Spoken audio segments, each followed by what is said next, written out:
So yeah, if you're listening to this in the future at some point, we are a bunch of friends and we're playing Daggerheart playtest. I think we're mostly sticking with rule version currently 1.4. So if the rules are a little bit different than what you're used to, hey, that's how playtests work. So welcome. Welcome to all of my players. Thanks for gaming with us. So, yay! Anybody want to do anything before we get started? I know that Mrs. Too Much in particular has a class feature that requires her to roll some initial dice. So if anybody has check your class features on your character sheets. Some people have to pick a domain, right? I need a feature. a community. A community, thank you. You need a community? Okay. Yeah. I don't know how I would randomly select one. Just basically I would go through the community and just how many communities are there? I would just roll a dice probably to. Oh, okay. That's a good idea. Yeah. And my prayer dice, I got a 1 and a 3, so I have 4 that I can help to either reduce incoming damage for people, add to any roll result, or exchange for hope. So just so you guys know that I have that. And Michaela, you were asking earlier, you have your sparing touch for 2 hit points, but you also have mending touch. As long as you. Mending touch was only during a long rest. It says when you can take a few minutes. Like you can't necessarily use it during combat, but you can spend 2 hope as much as you want to heal hit points or stress. Is my understanding. So again, for those of you, if anybody's listening in the future, hi. We are still learning the rules, so everything is this is us learning as we go. So hopefully people enjoy maybe listening to us trying to figure stuff out.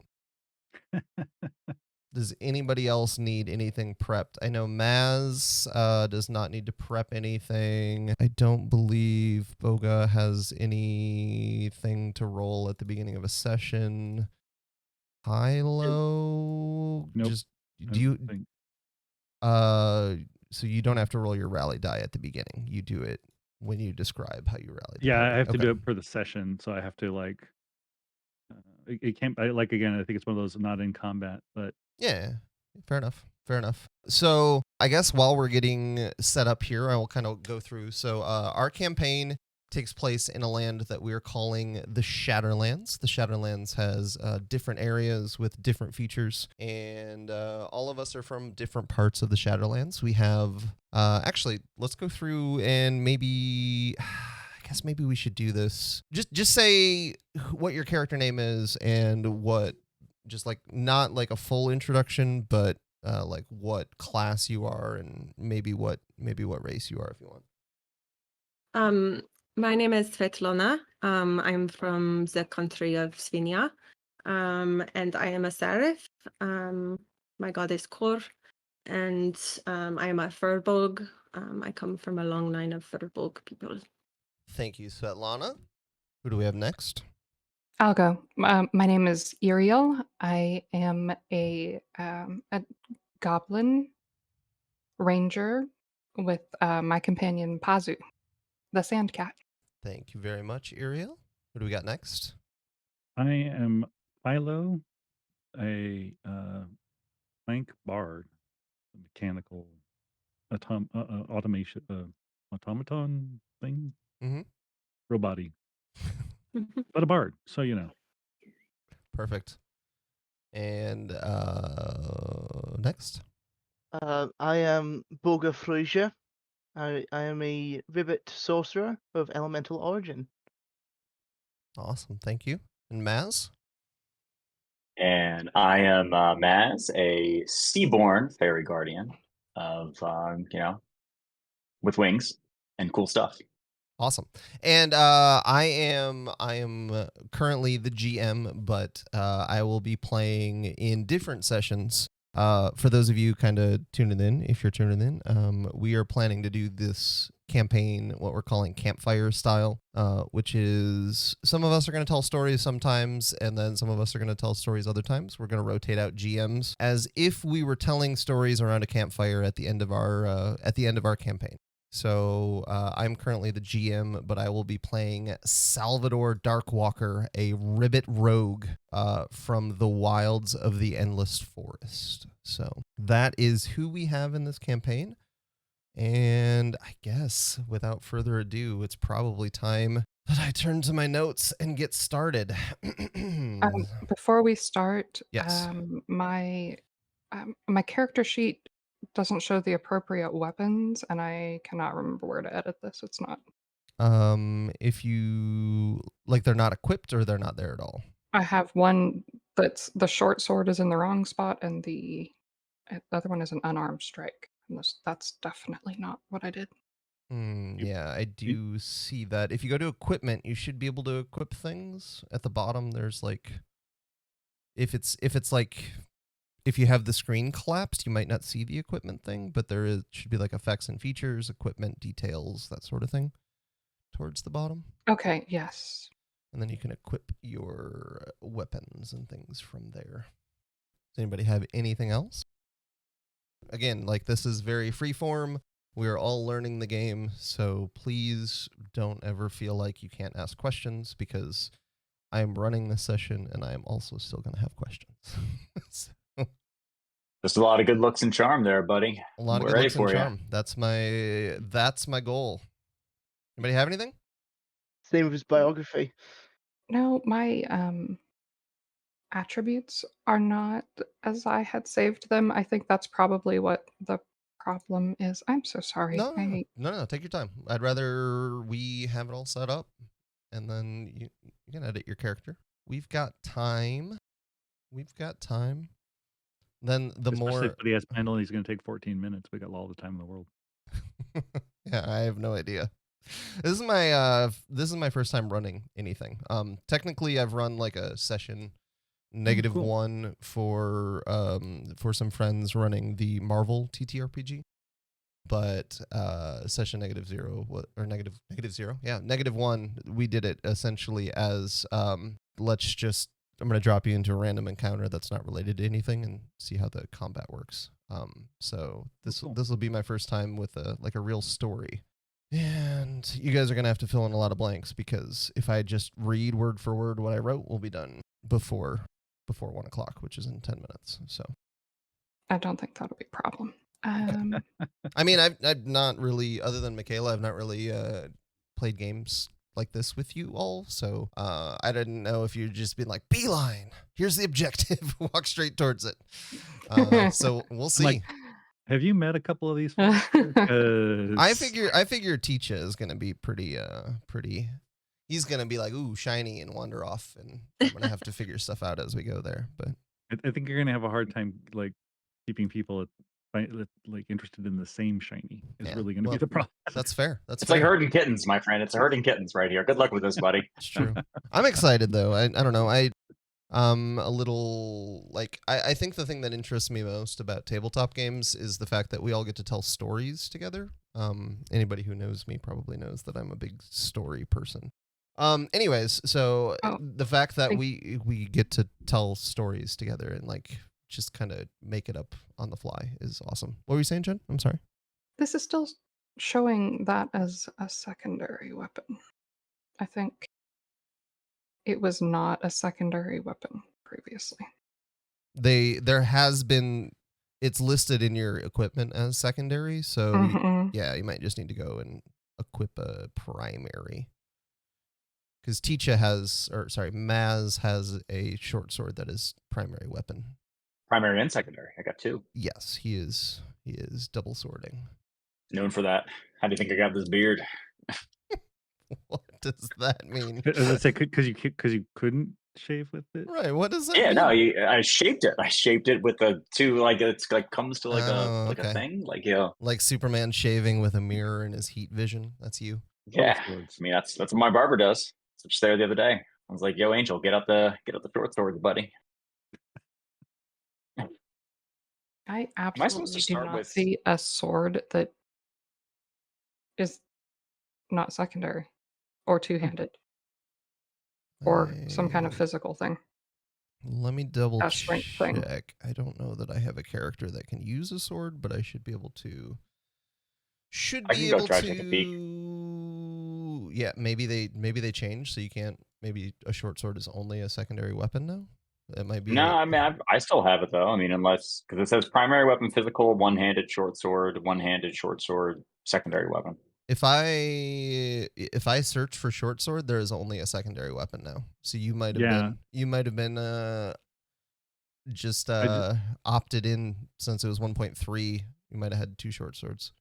Maybe broadsword is what I'm looking for. That's a one-handed primary agility melee. There you go. Yes. Okay. Am I supposed to start with 2 hope? Okay. Yeah, you start with 2 weapons. Yeah, you're good. No, 2 hope. 2 hope. Oh, 2 hope. Yes, I'm sorry. I thought you said 2 though. My bad. Now the problem is it's not letting me select. You might have 2 weapons selected already. Let me look at your character. You have a whip. You have 2 secondary weapons currently, so you'll have to remove one of them. All right. Okay. I'm getting it. We're all good. We're just chilling. I feel like I remember it saying too, like, yeah, one was marked as like a primary short sword, and when I think I selected originally, one was marked as a secondary short sword. It was a little bit weird, but maybe I was also a 1.3 thing, so I could never unequip my short sword. Right. Yes. we will let you. We'll let you keep grandfathered in. We'll let you keep it. But players in the future, you might not be able to run 2 short swords like Maz is. Well, got it. Old Mazzy Maz. Yep. All right. Little Mazinator. Everybody got things equipped. Everybody good? Armor. Okay. Make sure your armor is equipped because your armor. By the way, there's a new armor with 1.4. If you want to increase your evasion score, the new armor is 0 armor score but +1 to evasion. I'm sorry, 2 armor score but +1 to evasion. I think I swapped to that one actually. Yes. Stay with what I have at this time. Although I still have the other one in my inventory because I couldn't figure out how to remove the old armor from my inventory. I think you'll need to go to edit character and then unselect it most likely. Yeah, I unselected it and selected the other one, but I didn't bother to try to delete it because I couldn't get it really quickly. If you click on it under your equipment, you should just be able to click remove, I think. Really? Okay. Yeah. I don't know if I believe it. So everyone should start with 2 hope, 1 handful of gold, no stress, there's a button for that. Okay, no there you go. HP, and I think other than that, we should be good. Is everybody good? Yes. I think so. Okay. Yeah.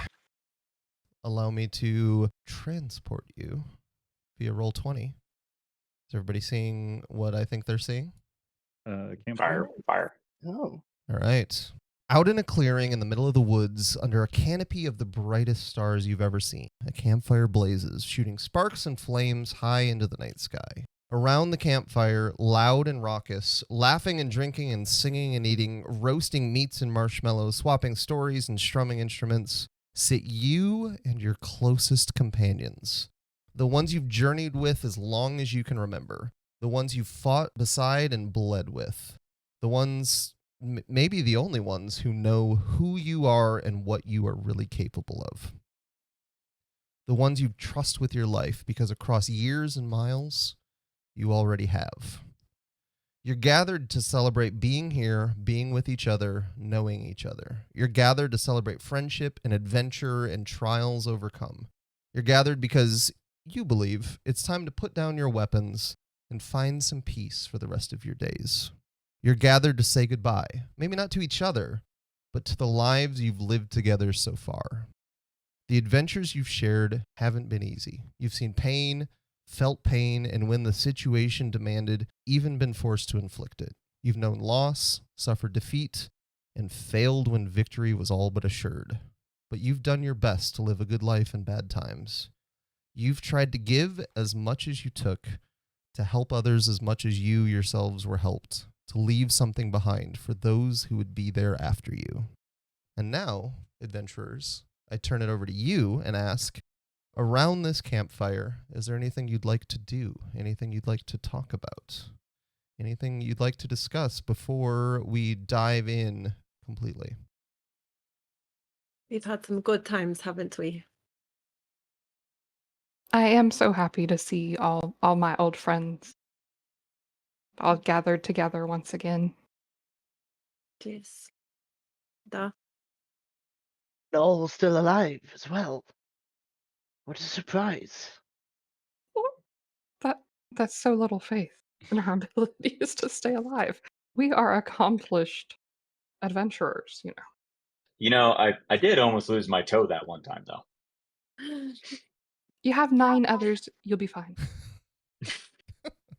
I remember that's what you told me, but I didn't want to lose that one. I'm glad that Hilo helped me out. I manage fine. I don't have 10 toes. I know I'm happy to be around the fire with everybody, though, and to share, food and drink. And, there's too many things to really count, too many times together, to just pick, only one, right? There's so many things. Cheers to that. Cheers. Yes. Is there anything that any of you remember in particular that maybe we're not going to talk about tonight because that wouldn't be a part of what I planned? But is there any stories that when you're gathered with these people, you remember the most? And what are your fondest memories? What are your scariest memories? I think that time that Maz was on death's row, and they told me to just keep going and to not worry about them. I honestly don't know what I would do without you, Maz. So that was very hard for me. But to know that you just wanted the best for me and that you were willing to let me just go and take care of myself, that meant so much to me. It meant just as much to me to let you go off and to provide that for you. Because I think one of the things that brings us together more than anything else is how we're going to help each other, each in our own way. And I'm here to help you, grow and to, do what you need to do,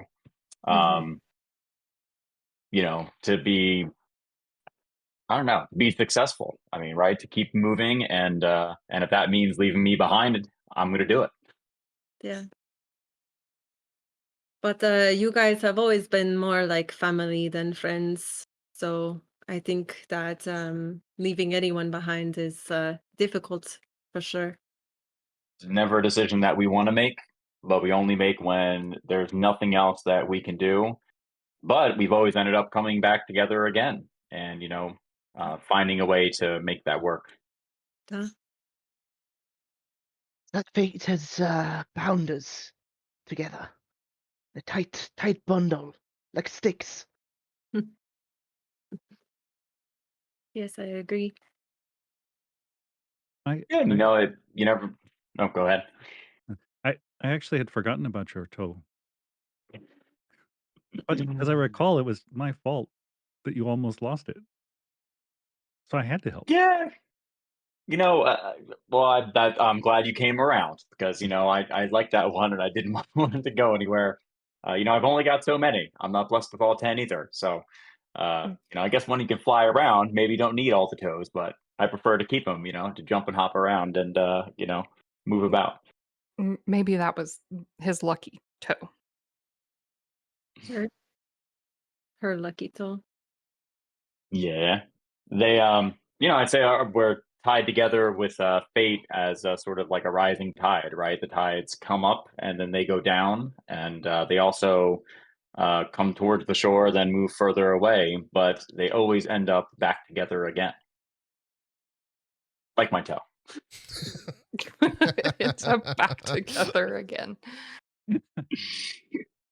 And I will always be here to reattach toes if you happen to lose one.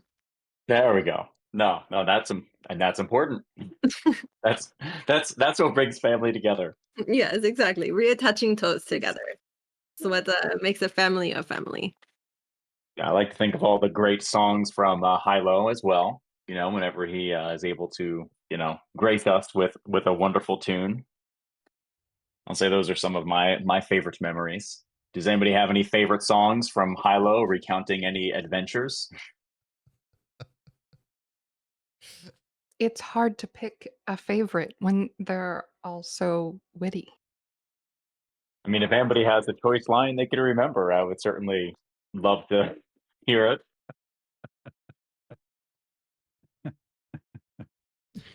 Maybe we will remember the songs as the times happen to us, rather than rather than recounting them all now. There's simply too many to count. How can I pick? Hilo, can I ask you a question? Of course. Do you, as a wordsmith bard, do you perform songs, or is it more like poetry, or is it zingy one-liners, or is it a combination of everything? It's a combination of everything. Okay. I specialize in words, but tunes go along with. And in fact, I've decided that his spell as a bard, his spell focus is actually going to be some kind of like a music box mechanism in his arm. So he's going to have, as he's doing certain spells, little things will play. That's awesome. Do you have that with you at the campfire? Yeah, sure. Okay. Are there any other stories that you would like to remember before we continue? Do you remember the time that Bogha-Froise licked that toadstool and then got very high? Oh, that was so Reminds funny. me. I was tripping Yes, massive kahunas. yes. You kept trying to flick it all with your tongue. uh, that I was. It took me days to get the taste off. I remember Bogha said they could taste water by hearing it. It's true. It's true. They called me the dowsing bog. You made me glad I Remember? did not have a tongue. The descriptions were strange and confusing. Get used to it after a lifetime of it. A lifetime of being high or a lifetime of having a tongue? I will not say any more on this matter. The toadstool was the gateway, I suppose. It was. Many lifetimes were lived. I mean, it fits with the magic, doesn't it? I mean, that seems to, that rings true. Mhm. Just wait until you just wait till you'll see what I can do with the bread and shrooms. Quite something. I'm not sure Bogha should be in charge of breakfast. Indeed. You all seemed to like it last time. Is that why? Yeah. I do remember warmth in my chest and, a lightness in my head, and that explains it. I thought I was cursed by Core this whole time. No, when the stars are moving around, that's why. Now I know. Any other memories you'd like to bring up? Or shall we move along? I remember going to each of your homelands and learning more about you. Some of my favorite trips were going to your places of origin.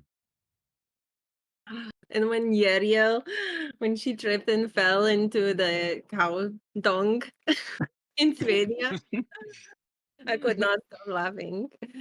We agreed never to speak of that again. Oh, sorry, Yriel. I forgot. I blame Bogha's breakfast for the clumsiness, obviously. Well, if there's one thing our adventures have told us together is that Everybody steps in the cow dung at some point. It's not just Yriel. Right. I mean, Very hard to I get can off your fly over it, but And sometimes somebody pushes you into it. I mean, it's just that sounds a little bit like Sal to me, probably more than anybody else, you know? he's a sly one, that's for sure. Yeah. Sal doesn't look up, but he a big smile spreads across his face. He didn't know you all knew that he was making mischief in the background all the time. Anytime I get into trouble, that's why. Oh, of course, Maz. It's never your fault. No, I would never do anything like that. Never bring it upon myself. If you've never heard a machine snort before, it kind of sounds like something hitting the mic, like my mug hitting the mic, but I won't do it right now because it'll hurt your ears. There's a kind of a clang snort sound coming from Hilo. Is it like a fly hitting the inside of a bell? Kind of, yeah. Little clunk. Anything else you'd like to talk about around the campfire? Any other memories you would like to surface before whatever's going to happen happens? All right. As the the warm smell of campfire smoke and roasting food surrounds you, and the mead and whiskey fills your mouths and bellies, and laughter and song from your friends echoes far into the woods beyond you, Sal raises a glass. To the times and troubles we've shared, Sal says, and holds up his glass, waits for everybody to hold up their glass as well. And then after looking around the campfire, everyone takes a drink. Cheers. And after you drink, Here. a hush falls over the group. And you know what's coming, and you scoot a little closer to the edge of the fallen log or tree stump or ground or whatever you happen to be sitting on, eagerly anticipating it. Sal looks at you, each of you, one in turn, and says, "Do you remember the time we..." And as the question is spoken, you are taken back to the past, to your past, to one of the many adventures you've shared with the ones gathered around the campfire with you. You are taken back to... Hold on, please. You are taken back to... Oh, there we go. The shining city of Skyland.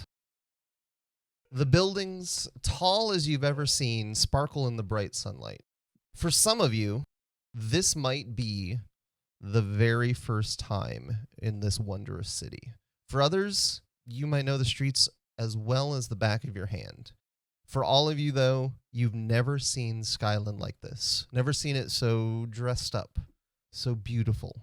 It's like everything has been polished to a shine. It might be magic for all you know, making the city look so good. Either way, it's an impressive sight.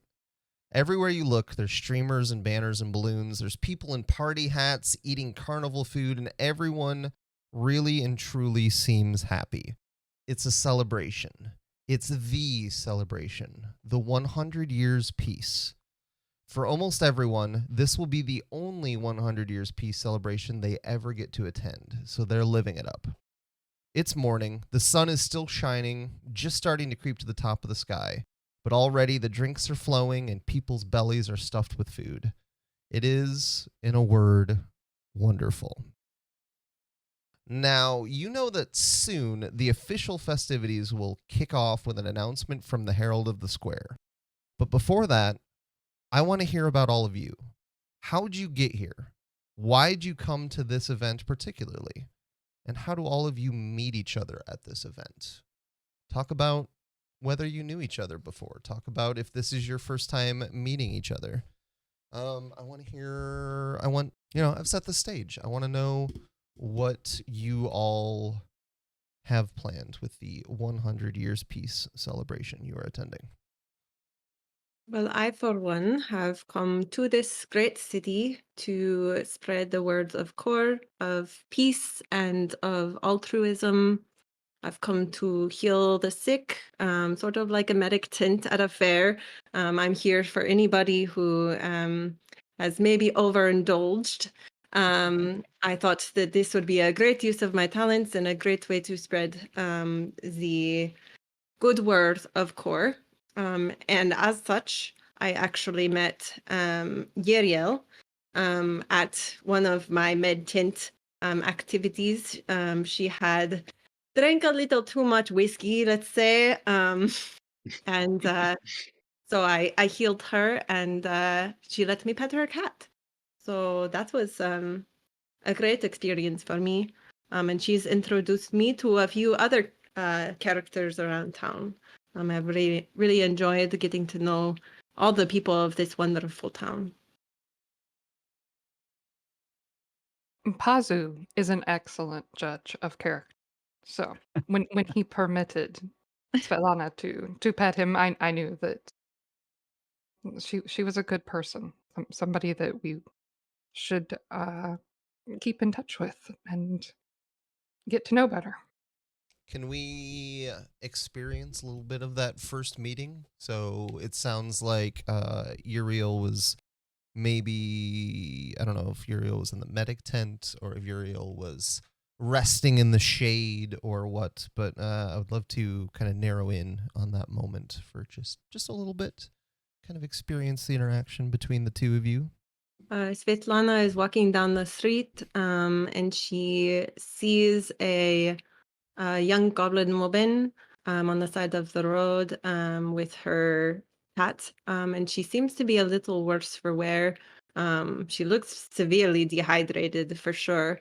So she goes up to this stranger and asks if she needs some help, some healing, some water. Hello, miss. Can I help you? Oh, I'll be all right. It seems like maybe you could use some water at least, and I offer her my flask of water or my jug of water. Here. Water is lovely. Yeah, Bless you. you're welcome, my dear. And you know what? Core is shining on us today. It's a wonderful, beautiful day. How about I lay my hands on you and heal a little bit of this intoxication? Would that be great? If you are so generous as to provide this gift, I will accept.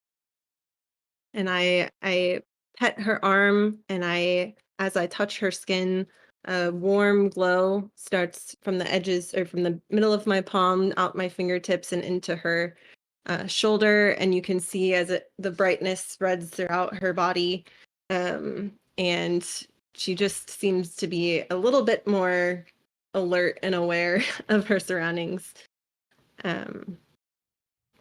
That is something.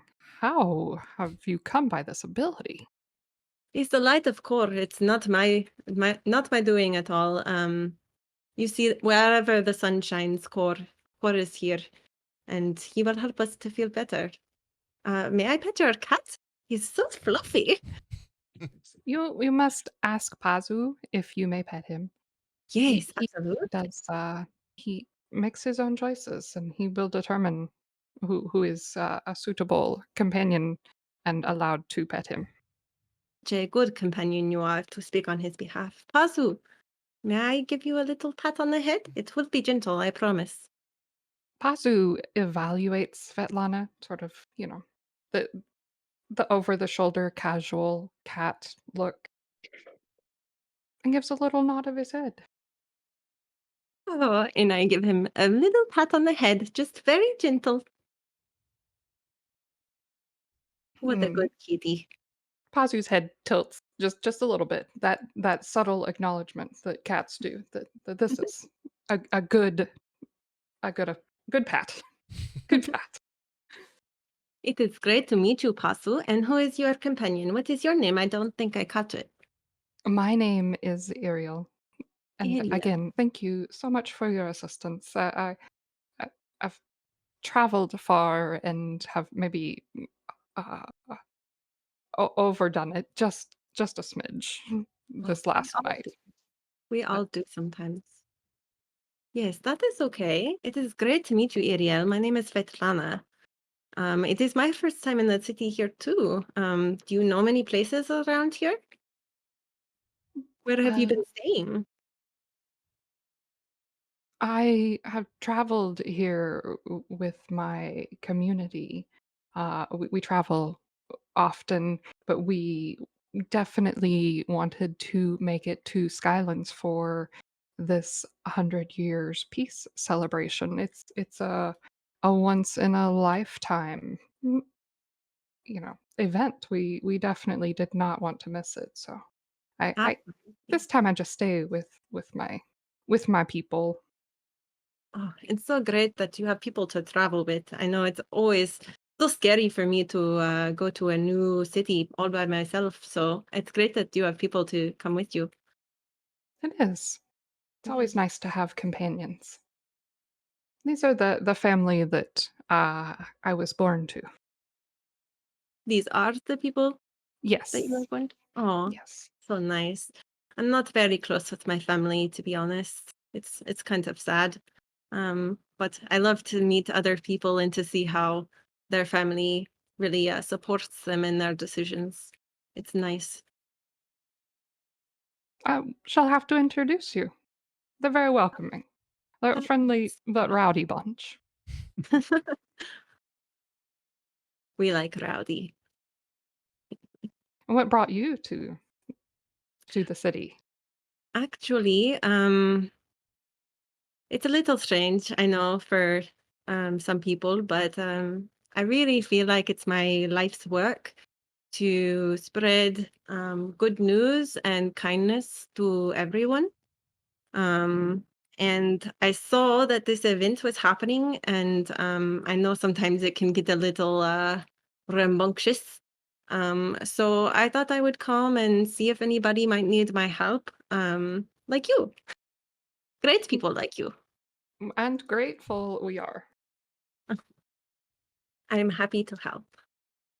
Have you met any new friends here in the city? Not new friends exactly, but my companion Maz is also visiting. Oh, that is so nice. Are they here now? No, I was just on my way to meet them, but I was running a little late and decided to rest here in the shade. I try not They, to run late, but sometimes these things happen. well, that's okay. If they're a good friend, I'm sure that they will understand. Would you like to accompany me? Absolutely. I've just been walking the streets trying to see if anybody needs help, but I'm free all this afternoon. And Maz, what are you doing currently? Right now we have Yriel and Svetlana on the way to you. Dun dun dun. But what are you doing currently? You are in town. I mean, you don't have to be in town for the 100 years piece, but what are you doing? In town for the 100 years piece, but looking around at the shiny kind of city around me, knowing that it doesn't usually look like this. I almost call it sort of spit shine because underneath, having been here before, I can see kind of like the grime and the dirt sort of exists. That people, who haven't been here are probably missing as they go around the town. Um, seeing, all the, people lying in the streets, maybe they're inebriated or something like that, lying in the streets. Nobody I know would be doing that naturally. But going around and slowly kind of walking up and down to, think of, vague memories of when I've been here in the past, thinking of, connections that are there and, the reasons why I would have left, mostly, to distance myself from some people who are still here, but knowing that one of, my companions, Yriel is in town and kind of meandering to where I sort of last saw her, because I thought that she was in one vicinity, but we had gotten separated when she wanted to go get some drinks at a pub, or I don't know, a pub, I guess you'd call it, like Tavern, fancy-ish, maybe. Tavern. That's the word I wanted. Yeah. In a tavern. And so I sort of am slowly walking my way over there and taking in, the sights, and also cautiously optimistic, because, it, even with the kind of seedy underbelly, obvious to me, it is nice to see them celebrate what has been a peaceful time, right? For a very long time. Also, and so yeah. Also, this is a festival. This is festivities. You don't have to go into a tavern to get drinks if you don't want to. There's food, there's drinks everywhere. You can't turn around without bumping into someone selling meat on a stick, or a tankard full of mead, or any treat that you can imagine, you can probably find in Skyland. Today. There are booths set up everywhere, all these things. So, all right. So go ahead. No. As I walk down the street, I do notice, different people. I notice automaton kind of, off further down the street that I think I recognize, but then I'm not sure. So I keep kind of moving down. And as I'm walking up, some person kind of bumps into me and stumbles and steps on my toe. And I go, not that toe again, and continue walking. And continue to walk till I see in the distance, I see Yriel, and somebody else, with Yriel. They seem to be talking or interacting as Yriel, has gotten up off the ground. Okay. And all of you, where do you meet? Do you meet at a stall? Do you meet on the street? Do you meet what interests you about the festivities? Well, now that I'm feeling a bit refreshed, thanks to Svetlana, I realize that I'm hungry. So I'm browsing the vendors' food. Wagons are my favorite because they arrive in the Skylands on wheels with a variety of food that you can't find anywhere else. So is there a particular food you'd like to find? Fried potatoes. Fried potatoes. Why don't you make the very first roll of our campaign an instinct roll?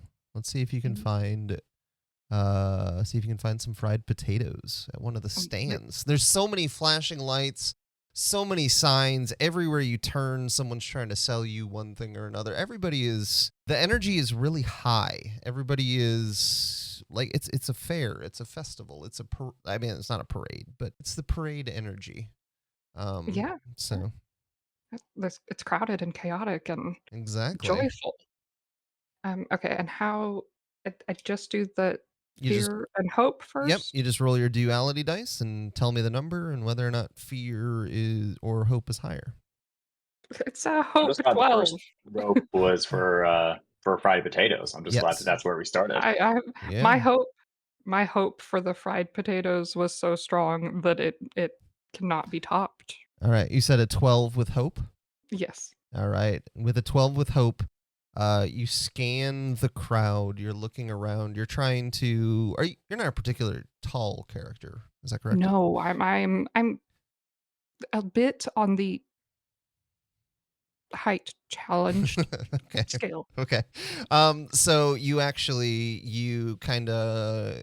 looking around, and Svetlana next to you notices you looking for things and kind of like lowers her shoulder a little bit, and you hop up on Svetlana's shoulder, and you're looking through the crowd, and you don't see it first. You actually smell it. The smell of roasted, or I guess fried, salted, just absolutely delicious potatoes wafts to you, and you point the direction that you need to go, and Svetlana takes you there at Pazu, following behind.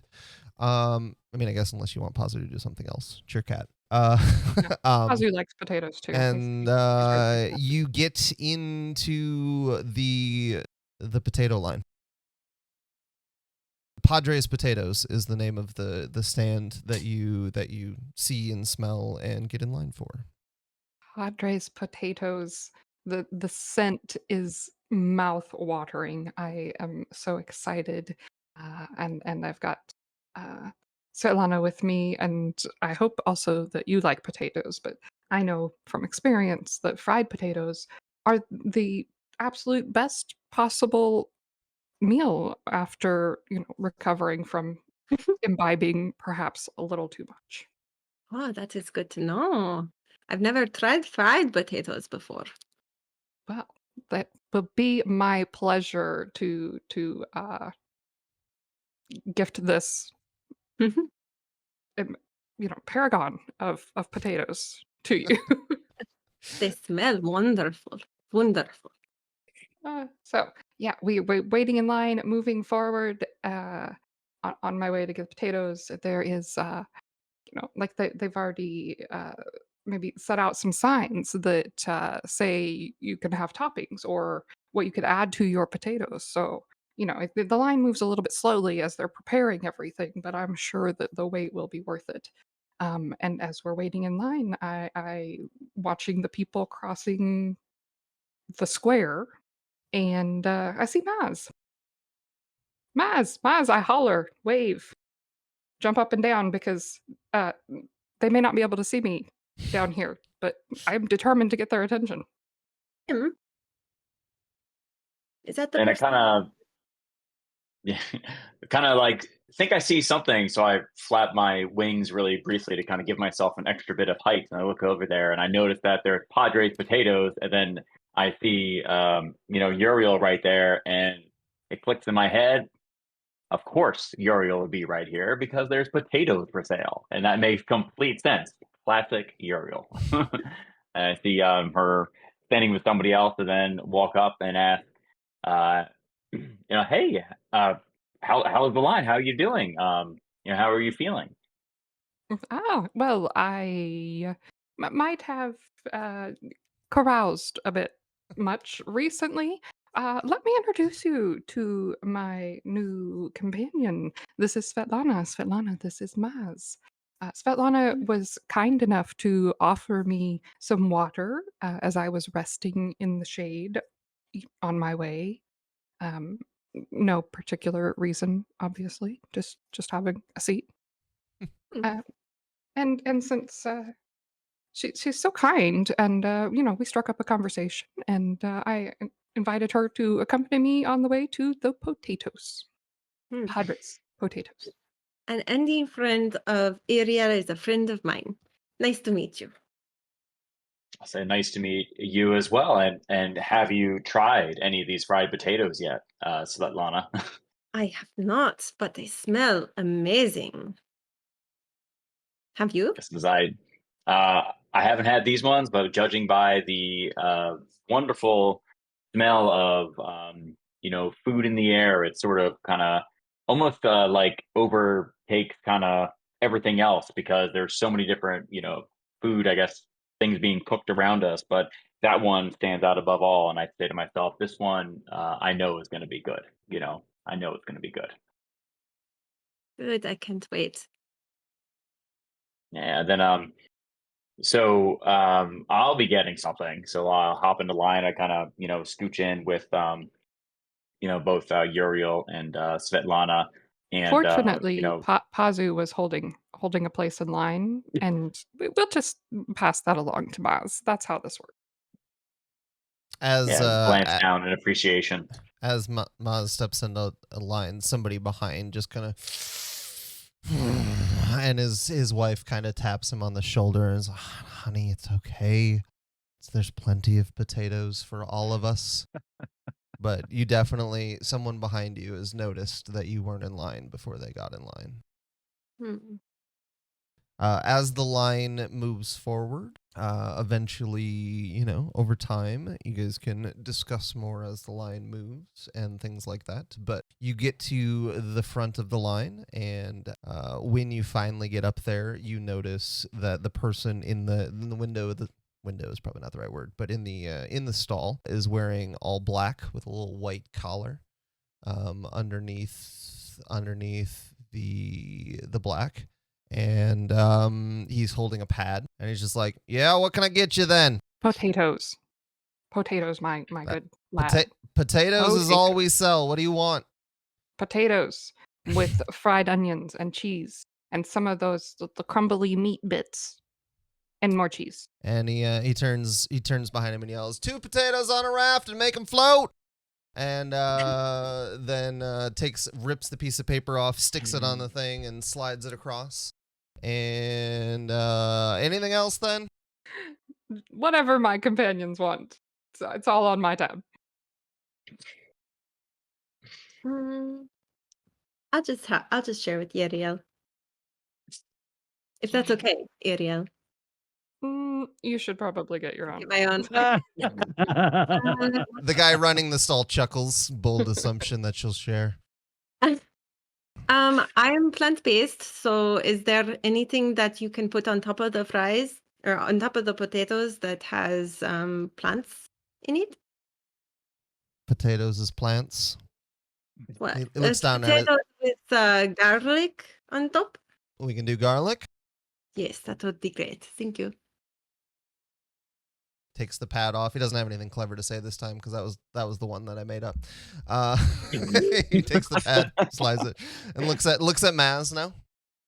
I always like to ask, what's good? What's popular? He says potatoes, and then he looks up, makes eye contact with you, with everything. I'll take everything then. And then he just shouts back, "The works!" and slides that paper along. Slides that paper along, and then turns back to Yriel and asks for payment, which we're gonna say inconsequential piece of gold. It's potatoes. Okay. I'm not gonna take your one handful of gold that you have as a character right off the bat. So it's fine. I mean, it's fried potatoes. We'll say I've been drunk. we'll say a single gold. Just kind of flick it to him if you'd like, and then that's it. Very good. We move on to the other end of the stall, the wagon, to wait for our prepared food. All right, and while the potato waiting is happening, I want to know what Bogha and Hilo are doing and how your lives might intersect, either with everybody else we've met so far or with each other. Well, Bogha is just sticking to the alleyways, but occasionally manifesting an illusion to scare a drunk that stumbles by. Occasionally going into when she does go out of the alleys, she takes form of a kind of tiefling with long horns and deep crimson eyes, but just like kind of grayish skin. And I believe she'll be walking nearby, looking for somewhere to just stop for the day. And does Bogha know currently Maz and Svetlana and Yriel, or are you acquaintances, friends, never met before? No, Bogha is fresh off the boat from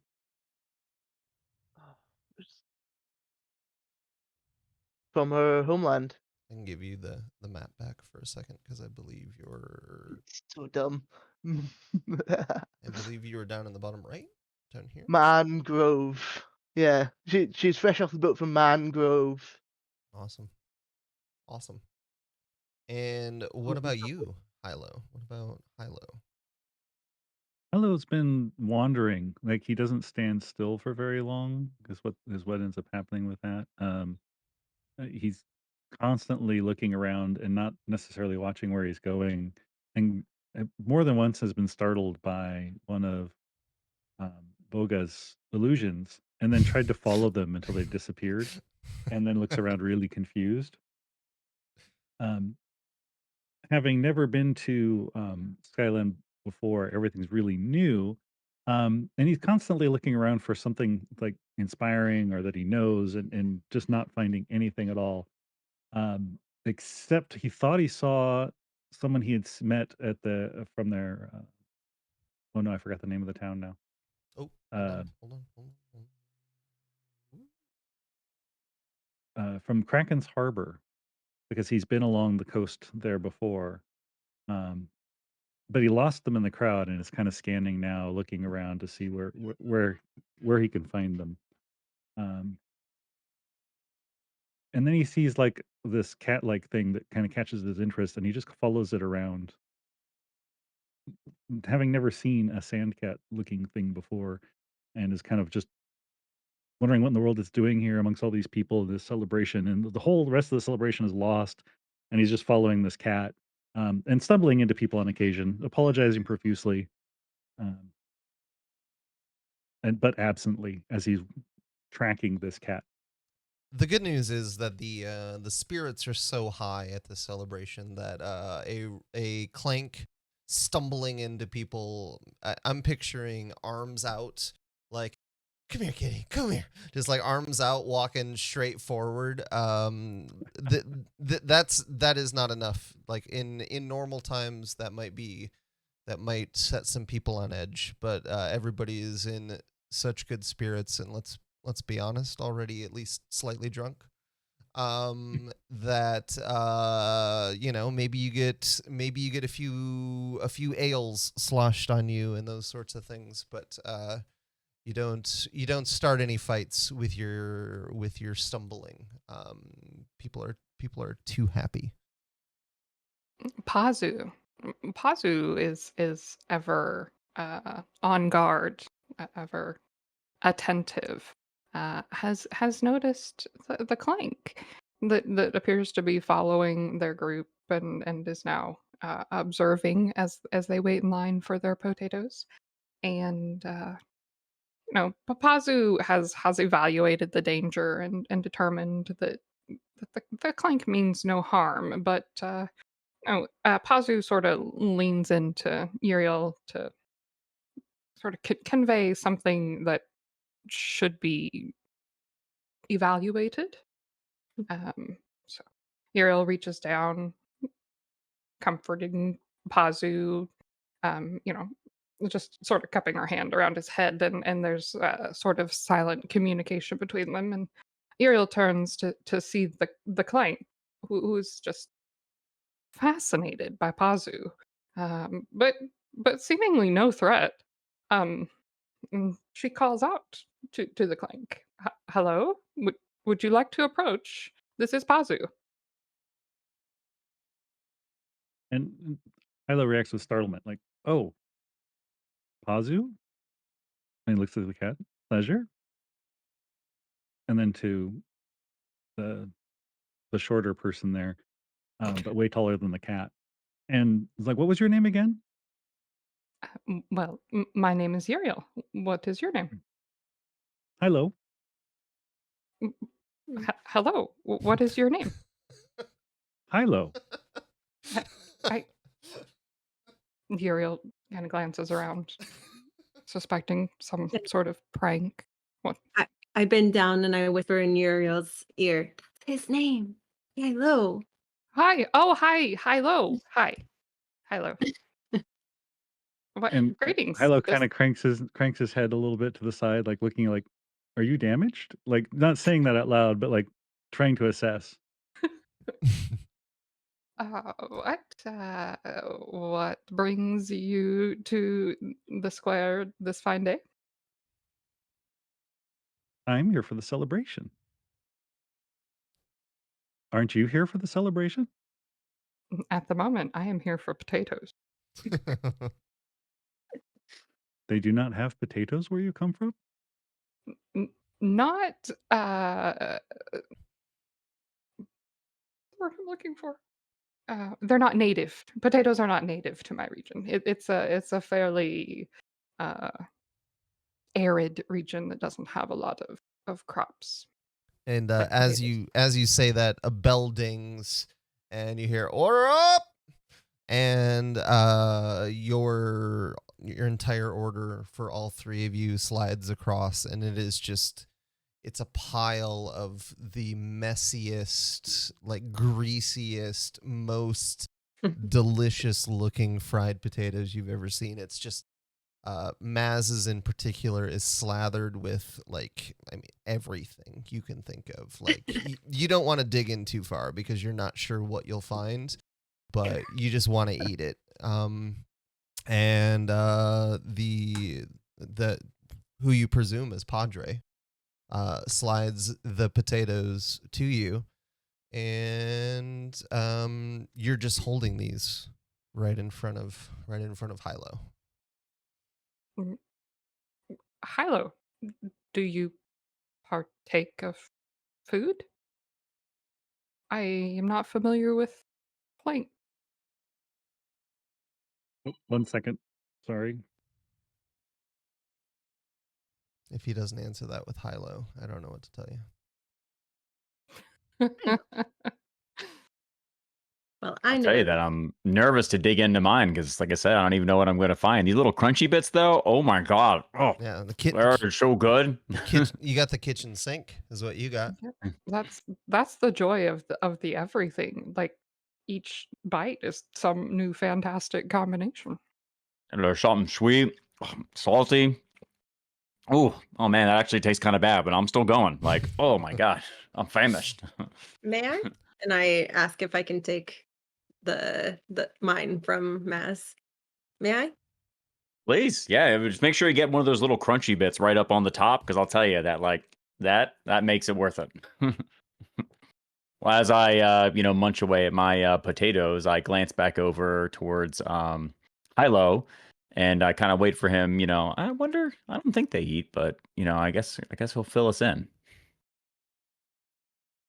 Sorry. No. Mrs. Ranth called, and like I usually have my phone on Do Not Disturb, but when certain people call, I answer. So, Yeah. not of these. No. Although, and then he kind of takes that exaggerated, like his whole body kind of bends forward and then like lifts up, like he's trying to inhale the scent, which he's doing. They smell delicious. Yriel already got her mouth full of fried potatoes and nods enthusiastically. Yeah. I am, or Svetlana is a little bit wary at first. She's never had these before, so she sniffs them and they smell pretty good. And she tries one. They're pretty good. Yeah. And she picks at hers. And as we're sitting there eating, I kind of look around, or Maz looks around and notices, the way in which Svetlana is eating, and thinks, the kind of cautious sort of nature that probably, some insight into her character and how she sees things and how she, interacts with the world. But then it continues, eating, just little things that, you note as you go along, and then kind of, looks over and notices a little, I think you described the music type box. Like, I can't tell what it is on the arm, right, for high-low, but there's a sort of like protrusion there, I guess, right? And I sort of, point over to it. I'm just like, what's this, bump on the arm for? I've never seen anything quite like that, and kind of nodding towards high-low. Oh, it's actually it's a slot that kind of is there. That there's a tube with like little bumps all over it that you can see in that slot. That's kind of right there. And he pulls it out and he shows you and says, "This is my book," and he puts it back in. Your book? Yes. What is this? And he winds a little. He like does a little motion with his wrist, and some music starts playing from his arm. and kind of like ding, ding, ding, ding, ding, ding, ding, and it's got a nice little tune to it. Svetlana starts dancing. It's so nice. I like this tune. Oddly enough, he's never had anyone dance to his arm music before, so he's kind of like he looks. That doesn't normally do that. He doesn't. And seem Madeline, on the other hand, he's just looks in, surprised. looks in astonishment and kind of amazement, just like, wow. I say, because you go through the world every day and you don't know what's going to be quite out there, and you've never seen anything quite like that. That's impressive. And then he looks at Maz again. He was like, "Wait, you're from Kraken?" Yes, yeah. I've been in Kraken, or I was in Kraken for many years, living down, by the water around the docks, making, living, doing different things. Have you been there yourself? Yes, you have the Kraken scent. What's the Kraken scent? Like you're from Kraken. Oh. Well, I hope it's not too much, but I do know that I was there for a long time. To me, it reminds me of home when I sort of when salt is in the air, and you can kind of get that feeling of being near the water, and the breeze with the salts, and even the sounds makes me think of that, of the water kind of bouncing, or waves lapping against the docks, so it brings me all to that same place. Me too. So what brought you to Kraken? It was the first town I visited when I left home. Did you enjoy your time there? I found Kraken lacking. But it was okay. I'm sorry, hold on. Snorts with laughter. Catching a little bit of a wordplay there. Hilo. Where do you come from? I'm from Cogsburg. This large community of clanks in Cogsburg. Yes, it's the only settlement I'm aware of that is actually governed by clank. Very interesting. And I'm sorry, I'm sort of a blunt goblin. Is it rude to ask where about you originated? How did you come to be? I assume it's not, a mommy clank and a daddy clank. There's an odd thing about Hilo is his eyes are just fixed as these giant circles, right? But there's this weird pause that you get the impression he would be blinking at you if he could. And again, he kind of tilts a little bit and says, "Yes, a mom and a dad clank. Yes, I have those." Oh, okay then. My knowledge of clank community needs to be expanded, clearly. Come, walk with us. We will browse the wares and eat fried potatoes. He kind of shrugs and nods and seems amiable to just kind of wander about. He's still learning, experiencing this wonderful thing, and is glad to share. Sorry, no. As we move about, I look around. I'm like, hey, has anybody seen the privy? I'm gonna go run to that real quick. I'll be right back. Oh.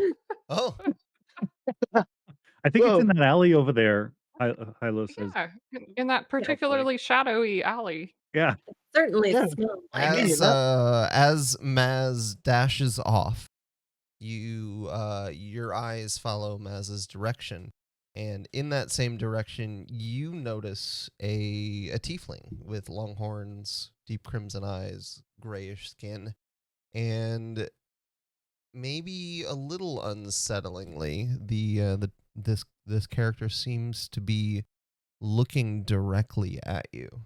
And you look away and look back, and they're still looking at you. You look away, look back again. They're still looking at you.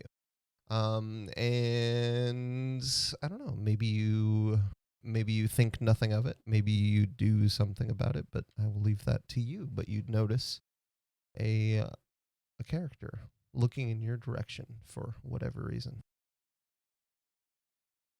Worth noting, this illusion is made out of steam, so it's gonna shimmer a little. Okay. As you're looking at the tiefling, the something does not appear correct about it. It appears as if Yriel, you blink your eyes a little bit, wondering if maybe the healing that Svetlana gave you for the intoxication is maybe backfiring on you a little bit, and Svetlana, or maybe it's just the remnants of the intoxication. Svetlana looks down at the potatoes and wonders if maybe this is what potatoes do to eyes. And Hilo is just busy staring at Pazu, just trying to pet the cat. And yeah, and off in the distance, Bogha is simply shimmering, shimmering and watching. Well, vibing. Yes. Yeah. Shimmering in your direction. So. I would assume Svetlana, being the naive kind of like carefree person that she is, would just be like, and like wave a little bit because she knows that they're staring at her. So, or at the group. So she would just kind of wave a little bit. Svetlana, can you make a instinct roll for me to see if you maybe recognize something strange about this tiefling that you're witnessing?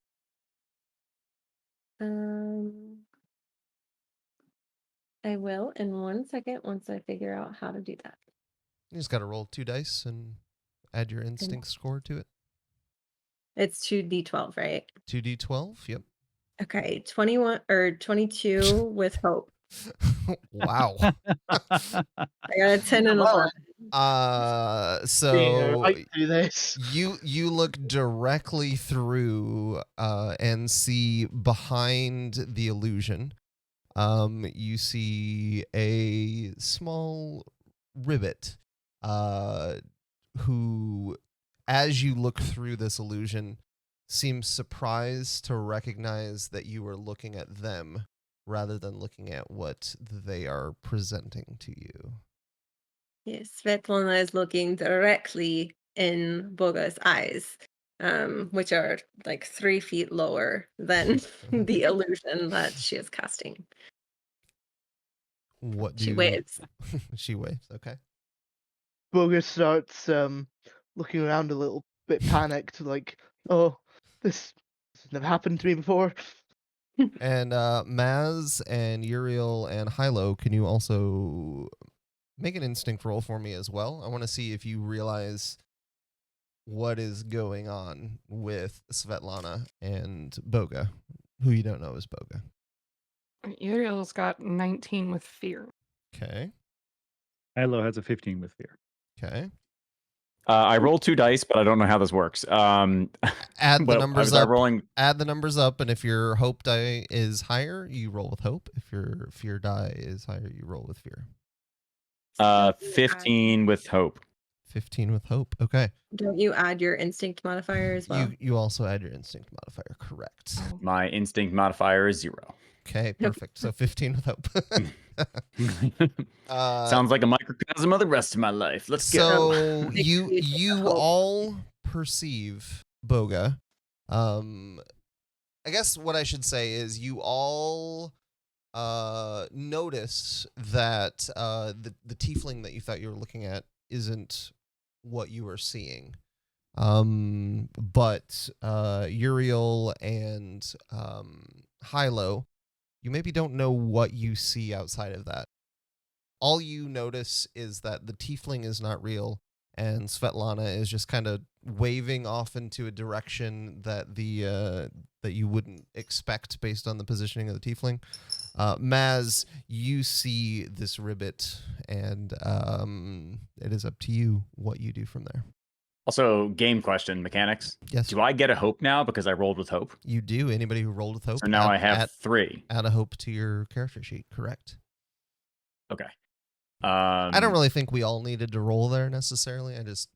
We have these math rocks. I thought it would be fun for people to roll. Let's see, can get fear tokens for later. I mean, wait. I'm not even sure what I would roll to, like, what the roll to save would be for that. It would probably be a presence roll if you'd like to make a presence roll, and then we can amend, Bogha, if you'd like to make a presence roll for deceiving. Nah, this is fine. This fits. They cleared at least an above average difficulty every one of them. Oh, so. Sure. Yeah. And when I kind of glance over, I see this because I can see through the illusion, correct? You can see through the illusion, correct? Yes. So I look at it, and really, I just think like, wow, that's impressive, and both a useful and dangerous, skill potentially. But I'm, both excited about it, as well as have trepidation and wonder sort of. Have I ever been deceived, by something like this in the past? Because that's where my mind would typically go. It's, I'm jumping around to how, that could be used for both good and for bad. But fortunately for this one, it seems, more innocent than anything else. And I, just kind of look over to it's I keep saying it wrong. Bogha? Bogha. Correct. Bogha. I look over to Bogha and it's kind of like, well played. Also, to be clear, if you were further away, based on minor illusion that Bogha is doing, if you were further away, you would have been convinced that this was a real tiefling. So just as a minor note, it is simply proximity that made you go, you know what? Maybe that doesn't exactly look like the creature that I thought I saw. So from there, Bogha, people have identified you. Would you like to come out of the shadows and greet them? Would you like to remain in the shadows, or what would you like to do? I kind of shrink away from them a little more. Okay. Yeah, like try to cover up with my my cloak. Okay. I think Svetlana would be like, come, and she would like offer her fries, like just saying, come join us, have some food. Bogha's gonna, Bogha, she looks around, like warily. Mm-hmm. But she decides to how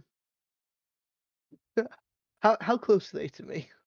I would say they're 30, 40 meters. They're very clear. You can recognize all of their features. You can see what they are. They're not like, I mean, if you wanted to dip, you could absolutely get away from them because you have the distance. But they're close enough that, their features are visible and you can see them, but not too close. It's not like you're in danger of being snatched.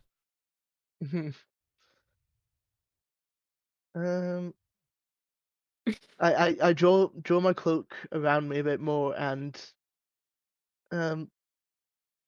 move. I think I can move slightly closer and wave a little bit, like questioningly.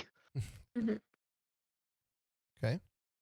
What are the rest of you? As Maz notices this happen, I sort of get the sense that this seems, my initial impression is positive, and so I try to make it a bit more sort of playful, and so I look to my side and sort of see some boxes near one of the stalls, and then sort of jump from box to box using the assistance of my wings to get a little bit of extra air, jump on top of the stall and hop a little bit step further and kind of like gesture towards Svetlana, who's got the fried potatoes, while I'm holding mine still in my hand. And, I'm not offering mine up, but certainly kind of motioning towards, Svetlana as to, hey, come over here, sort of to join us type of gesture. So you're kind of showing off a little bit, just giving a little fun. Is that what it is? Yeah, my Bayrat acrobat experience specifically, in case it came down to a roll. Can you roll for agility? I just want to make sure you don't fall. Maybe one of these boxes is empty,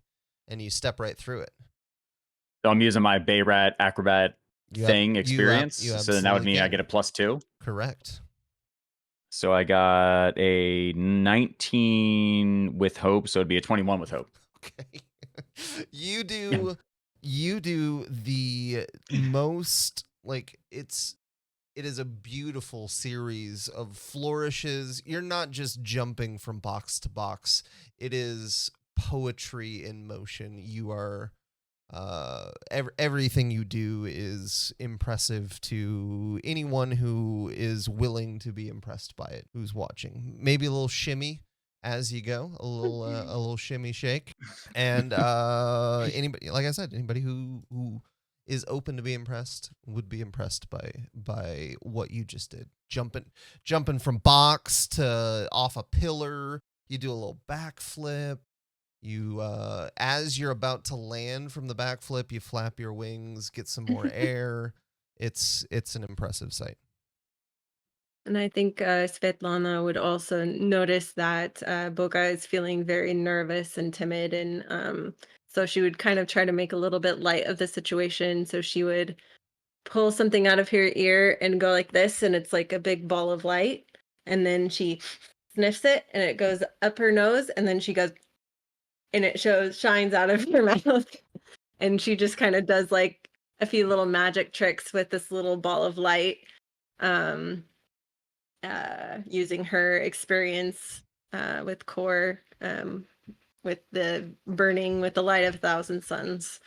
I probably should make you roll on that, but it's too impressive. I don't want it to go. It's just too cool. By the way, I should mention when Maz is doing all these flips, not a single fried potato is spilled. Just if one happens to fall out of the container, Maz circles around under it, catches it in her mouth. Mid flip. It's between the two of them. You're surprised that they don't have a stall. Just of their own. Right. Yriel is, still munching away on potatoes, but expect the show off, Maz. But Svetlana, your abilities have caught me by surprise. Yes.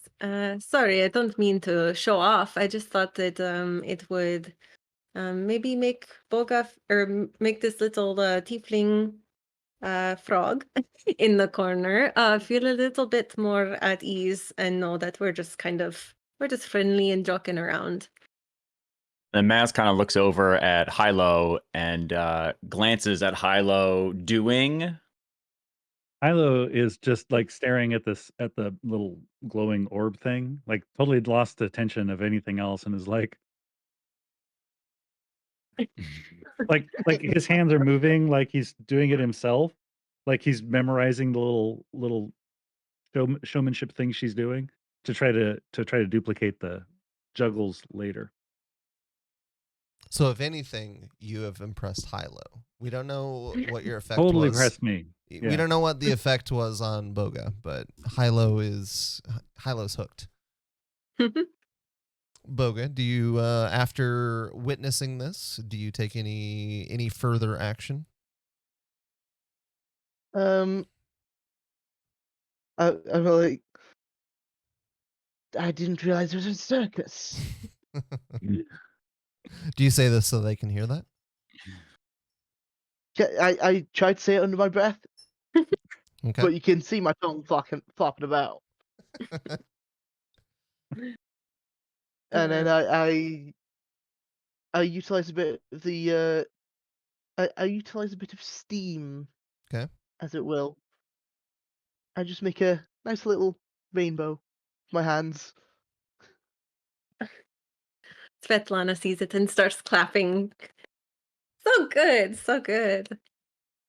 And Maz glances down, also equally, sort of impressed and curious exactly, how that's done, having seen, uses of magic, also in a little bit of awe of Svetlana's display, with also a bit of jealousy as to how they're able to do that with such ease. Mm. And then Maz looks over at, Bogha and sort of says, you like potatoes? Yriel's very keen to hear the answer on this.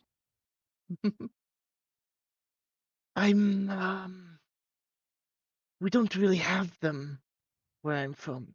Do you mind if I And before I wait for an answer, my tongue shoots out and I grab the frying and oh, I'm so bad. I'm so sorry. Got names. Svetlana? Svetlana is the one who was offering it to you. Oh. Or Maz. Teaches Maz. I'm gonna get the one out of Yriel. Maz's mouth. Yeah. All right, I'm Like, gonna the one that Maz caught with his mouth. With her mouth. I'm gonna need a finesse roll to see how that goes. Don't forget you. That's oh god, yeah. The D12, yeah. 2 D12s, add them up, and then looks like you have -1 to finesse. Yeah.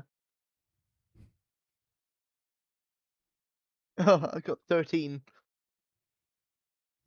Okay, so 13 with a -1? Or is that with hope or with fear? -1.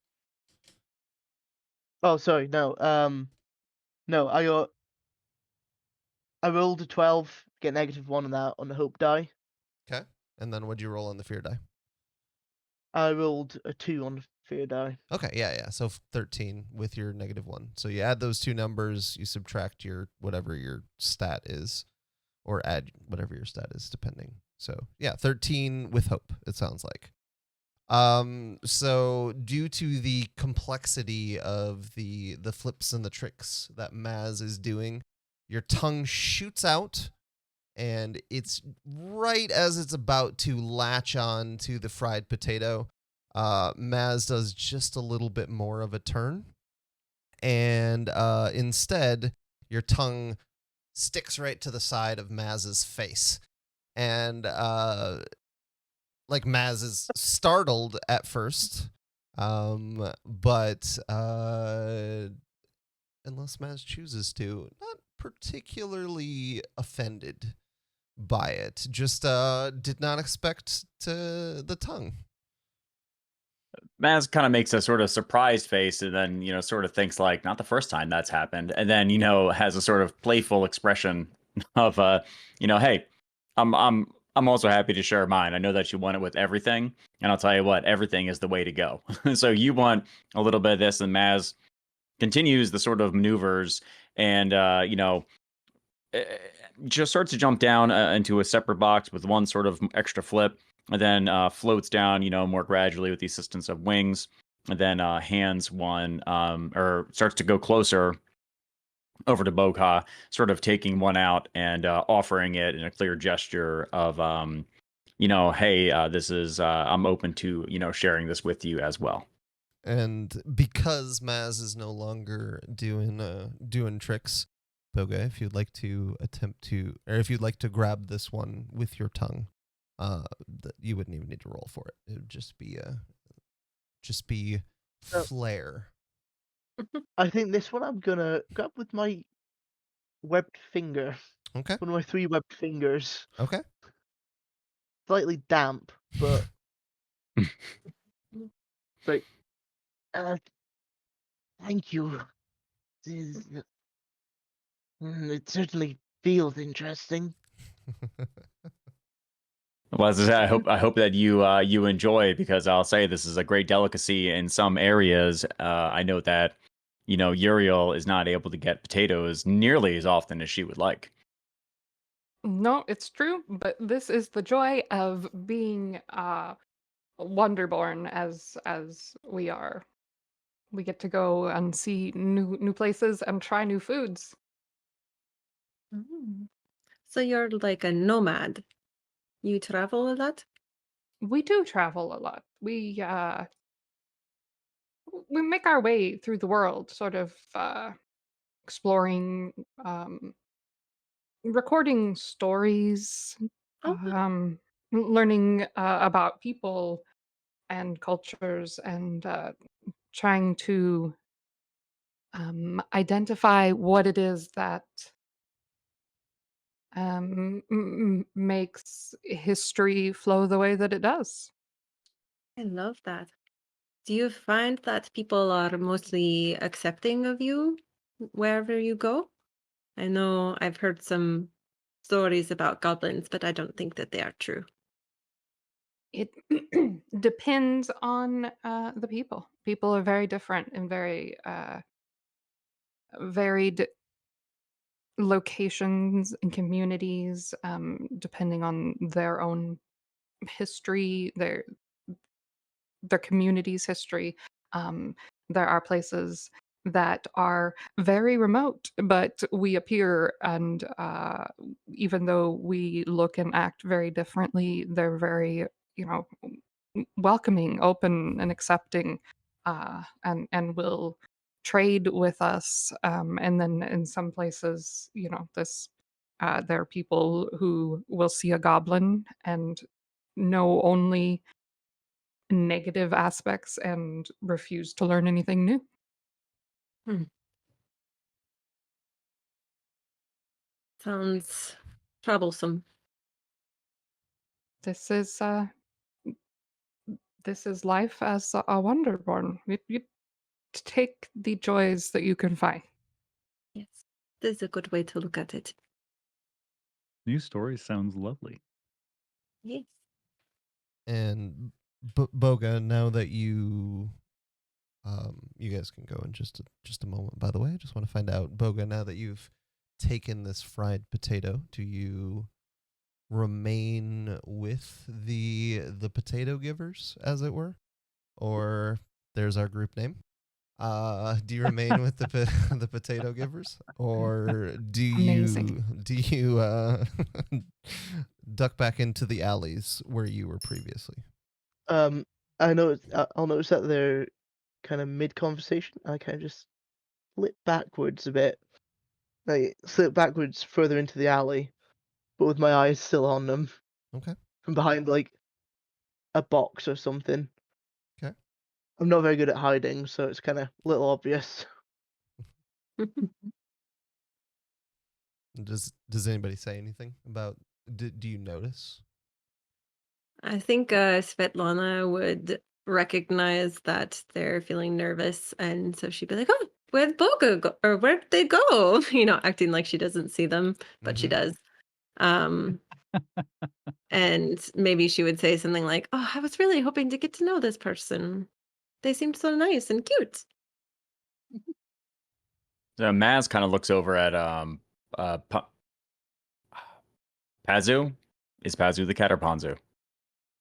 Pazu? It's Pazu. Pazu looks over at Pazu, seeing if Pazu sort of notices what happens to Bogha. Pazu watches. Pazu watches often, and he's just resting on his haunches, right next to Yriel's leg or hip, even, of course, because Yriel's small and Pazu is large for a sandcat. Well, And, knowing and Maz, he's doing little tip of his tail is just flicking back and forth as he's just watching. But he perceives no threat from the ribbit. So he's I don't want to say standoffish, but he's remote. He's just watching. Maz takes that as a cue to not push too far, because Maz knows from the past that Pazu is a great judge of character, right? And is able to read both people and feelings in these situations, and sort of emulates that, feeling of, not pushing forward, but, still trying to be open and welcoming in, gesture and in stance, as Maz, stands there sort of munching away. Important question that I'm sure anybody who will ever hear this is going to want to know the answer to. Does Pazu get any fried potatoes? Pazu will. Pazu is not as excited about the potato part as Yriel is. Pazu likes the little fried or crispy meat parts, that they've topped that with. So Yriel will occasionally sneak a piece down to Pazu, but Pazu mostly does his own meal acquiring. I was gonna say this. I mean, this is a festivity, and there are plenty of animals about. If you would like to look for food for Pazu as well, but if Pazu is able to attain that on his own, that is also No, Pazu's good. okay. And I think Svetlana would be looking around to see if there's any restaurants that sell chebureki, which is like a meat turnover thing that is like from her hometown. It's like a street food. So she'd be kind of looking around to see if she sees anything resembling her home food because she hasn't been home in a long time. Okay. Would you make a instinct roll for me? 12 with fear. 12 with fear. Okay. Yeah, 12, sorry. Okay. Go ahead. Okay. You look around and there are just so many things and so many different sights to see that you don't see any of the food that you recognize. But that doesn't necessarily mean it's not at the it's not a part of this festivities. It's just might be that you need to look around more. From where you are positioned, basically everywhere you look is people and stands and stalls, I guess is probably the word I'm looking for. So you can't see too far. You can't see very far, and most of the food in the area that you're in is pretty typical, like iguana on a stick and cotton candy, but fantasy. I don't have a good idea for that. So it's you don't see it here. Sugar fluff. Yeah, sugar fluff. There you go. You don't see sugar it fluff here. on a stick. You don't see it here, but that doesn't mean that you won't find it. You have a sense that if you looked around further, you might discover some things, but it would require moving from where you are. Okay. I think I would tell the other people in the group to keep an eye out. This is really good. I think you all would really like it. It's like a meat-filled pastry, fried. It's very, very good. But you can get it filled with other things as well, but it's very good. Well, what do you call this meat-filled pastry, Svetlana? Chebureki. Oh, I was going to write that down, but I can't start to write that down, so I'll just go with it. Chebureki. And now that Svetlana has spelled it for you, all of you can be on the lookout for stands that might have it listed on there. 'Cause everybody has their menus outside. They are doing everything they can to pull in passersby, because on the opposite side of things, you guys have unlimited options, but the people selling things have unlimited competition for, you can only eat so much, you can only drink so much. Games wise, because there are activities, you can only do so much. Svetlana, where do you and Chebureki hail from?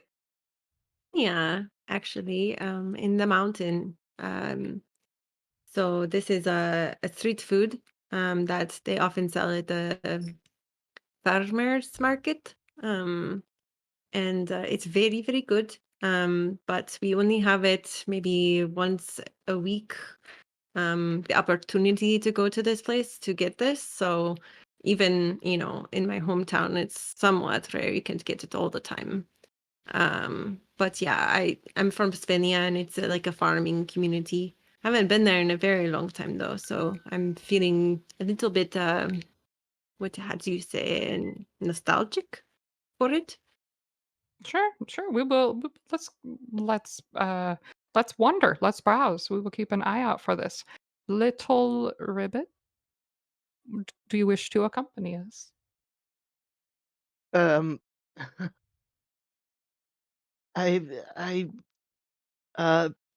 accompany you? Sure. You We want will me? we will walk around, browse the wares, see what's available, see the sights, watch the people. I love a crowd. There's so many things to see. It's everybody is unique, but everybody is also included. And Okay. also, you can hide in my cloak if you would like. Hilo nods enthusiastically with everything that Yriel is saying. Like, crowds are the best. This is a wonderful place, and just Give me a second. And I dart back behind the crate. It takes me like 2 or 3 minutes, but I come out.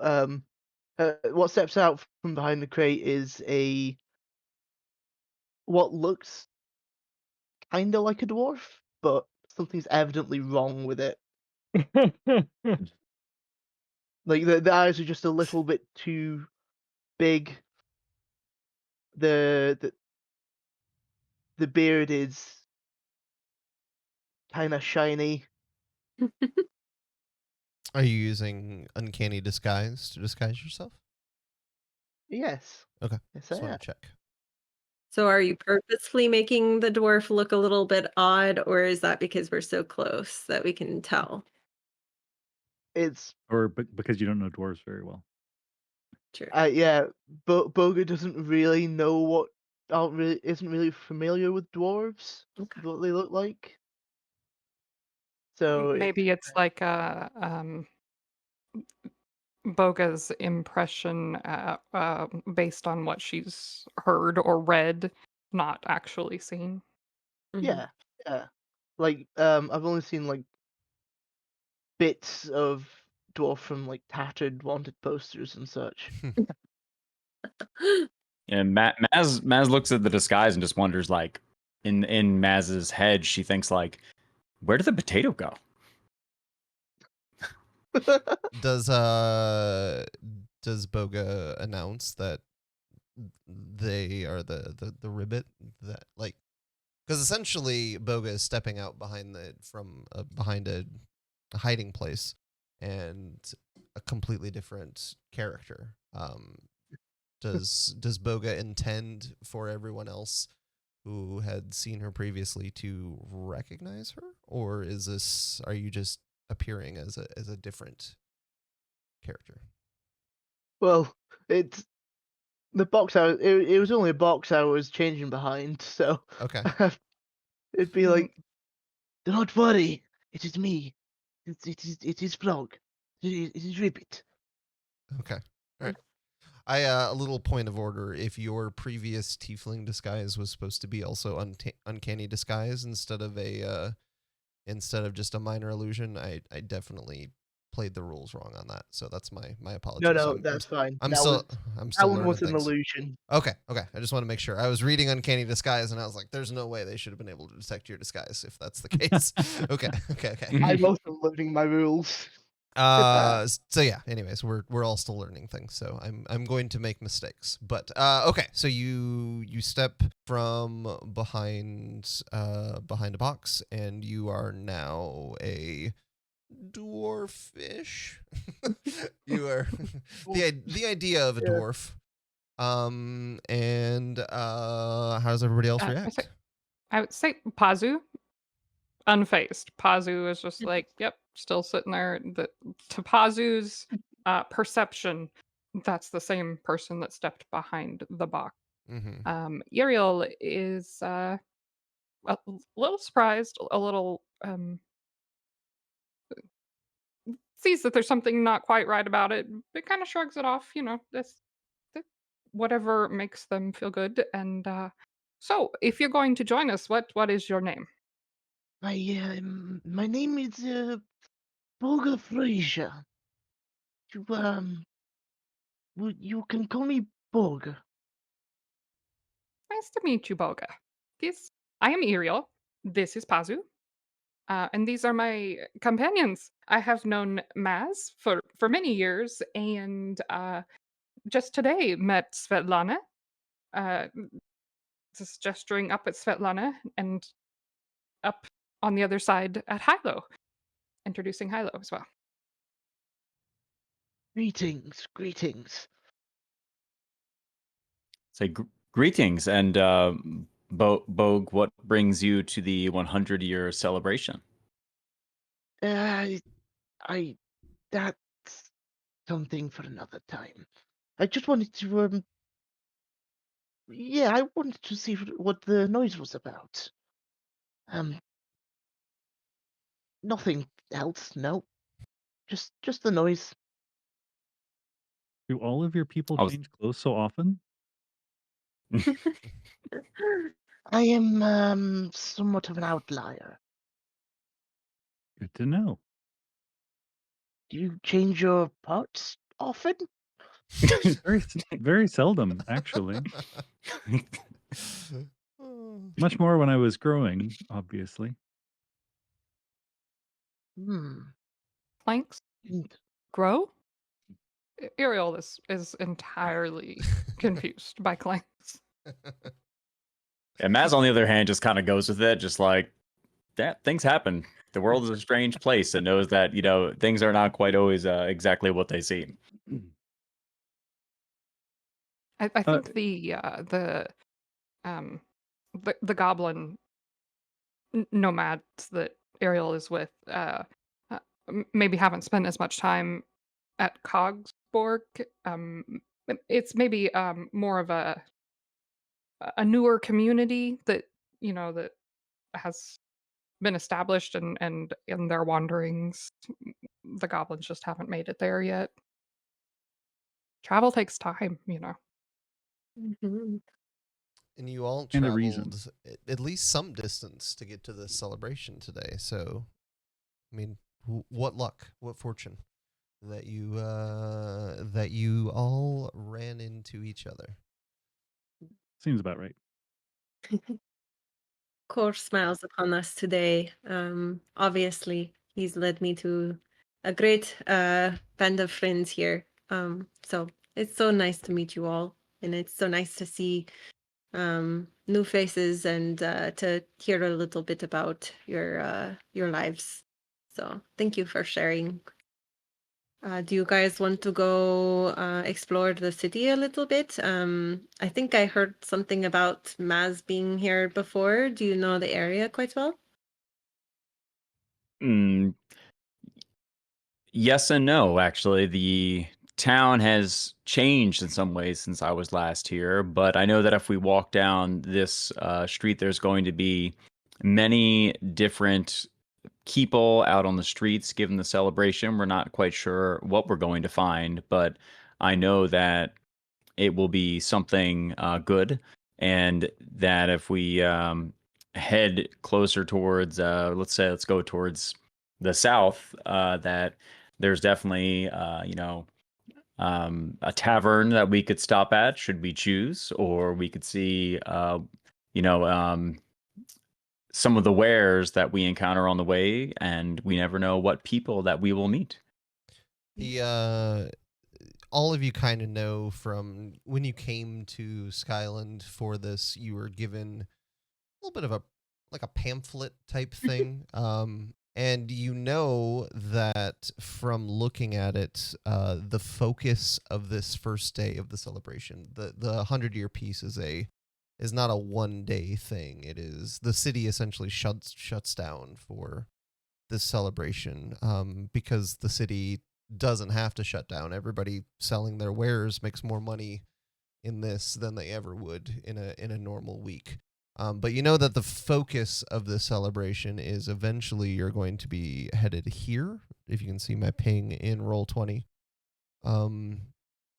you'll be headed here where there will be kind of an official pronouncement of the starting of the ceremonies, and then that's when everything officially kicks off. But you're kind of in the pregame phase for now, so you can go find a tavern. There are activities around you're kind of in the food section right now, but there are activities to find around the city. There are things to do, and it's entirely up to you if you essentially would like to look for other things to do or skip forward in time a little bit to the big announcement of the event, or if you'd like to get to know each other more or eat more fried potatoes.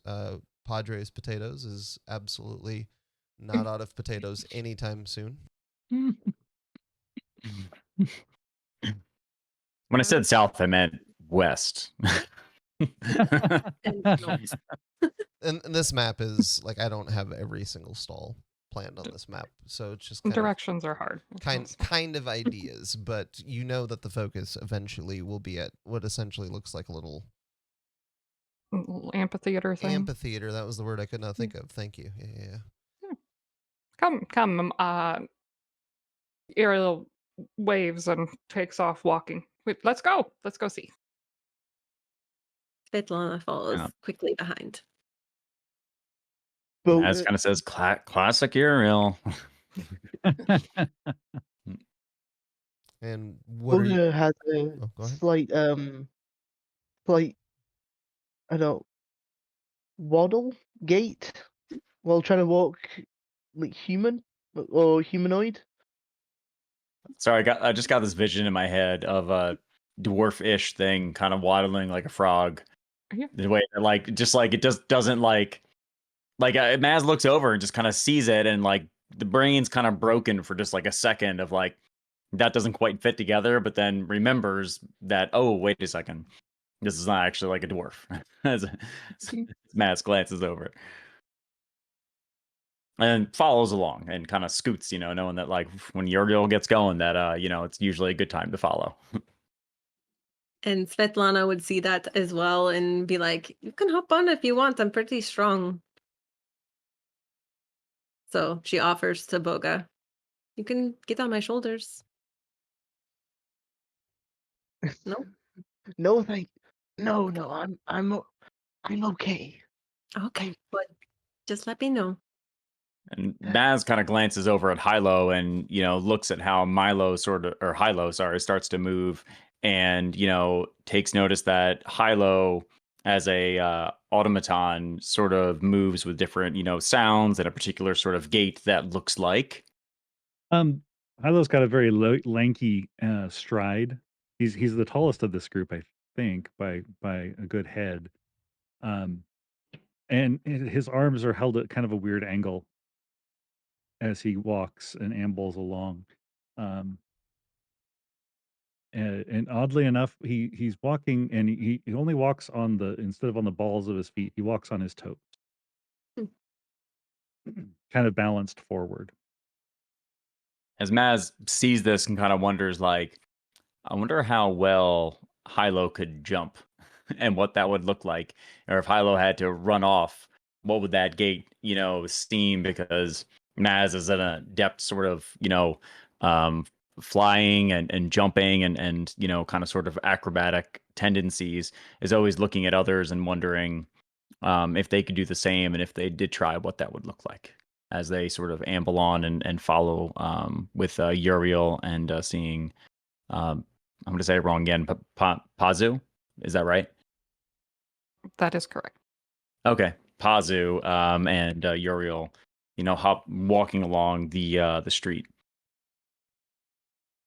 As you all are walking in a group along the street, you get the sense that there is someone who is... You don't know that they're following you, but you get that feeling kind of in the back of your neck that there is someone watching. There is someone nearby. You're not necessarily afraid, but you just kind of get that little tingling sensation of like, I wonder what that is. Anytime any of you turn around, you don't see anything. But you still get the sense that there is something just out of your eyesight that is maybe keeping an eye on you. But with that, oh, go ahead. Nope. I was gonna say, with that feeling, Maz, jumps, kind of glances around, and makes a jump into the air, flaps her wings, a few times to get a little bit of height. Sort of looks down at Svetlana like, "Hey, what was that food you were looking for again?" But while making this a pronouncement, sort of uses that as an opportunity to glance around and to see if there's anything, any people that jump out at Maz to see, as an astute observer, whether or not anything jumps out, any particular stall or individual. Okay, give me a instinct roll with your astute observer experience added on top. It would be a plump 1. It would be. Oh, that's not good. Oh no, actually no, that's fine. So I got a 20 with fear. So 21 with fear. Oh my god. Okay. I don't know what that. I'm sorry. Well, so while you are flying up and looking around, you indeed do notice a stall that contains the food that Svetlana was looking for. I'm blanking on the name. Cheboreki. Cheboreki. Yep. Cheboreki. You do find a stall that is selling that food. But while you're looking around, you also a small creature in a black cloak with kind of gold trim all around catches your eye. And as you are looking at this creature, the creature looks back at you, and you catch a glimpse of a ribbit with wide eyes, wide because you have spotted him. And in the moment that you take to blink, the ribbit is gone. Presumably, I mean, there's all kinds of nooks, crannies. There's people you can hide behind. But you have made eye contact with a ribbit who appears your gut is telling you is following you. That is all that you know, but you do find the food that Svetlana was looking for, and you've seen a ribbit that might matter. As I slowly float downward, I point in the direction of, Svetlana. There's the Chevereki that you so desire further down this street at one of the stalls, and I take note of that and of the ribbit that I saw. Not concerned or not defensive, but concerned. Wondering what may bring that, but knowing that in a city like this, in an event like this, that people may follow for a variety of reasons, and I don't feel threatened by it. Necessarily, it's more like filed away for later. Would you tell the rest of us what you saw, or no? No. All right. Fair enough. But you told us about the Cheboreki place. Oh, I told you about the Chevoreki place. I'm not keeping that to myself. I was like making sure that we know. Awesome. I get very giddy with excitement, and Svetlana starts just running ahead towards the place. I don't know how long it takes to get there. GM. It's not too far. It's it's just a stone's throw away. It's well within a quick shuffle distance. You have to work your way through the crowd a little bit. You're kind of like, much like Hilo earlier chasing a cat. I'm still picturing Hilo like Alf, just like chasing a cat around the house. Not nearly as hungry. Right, no. right. But, Not yeah. different intentions, same movement. No, much like Hilo earlier, you have a singular focus now, and you are pushing your way to this food from your homeland, and it's up to everybody else whether or not they move with you or what. Bogha remarks,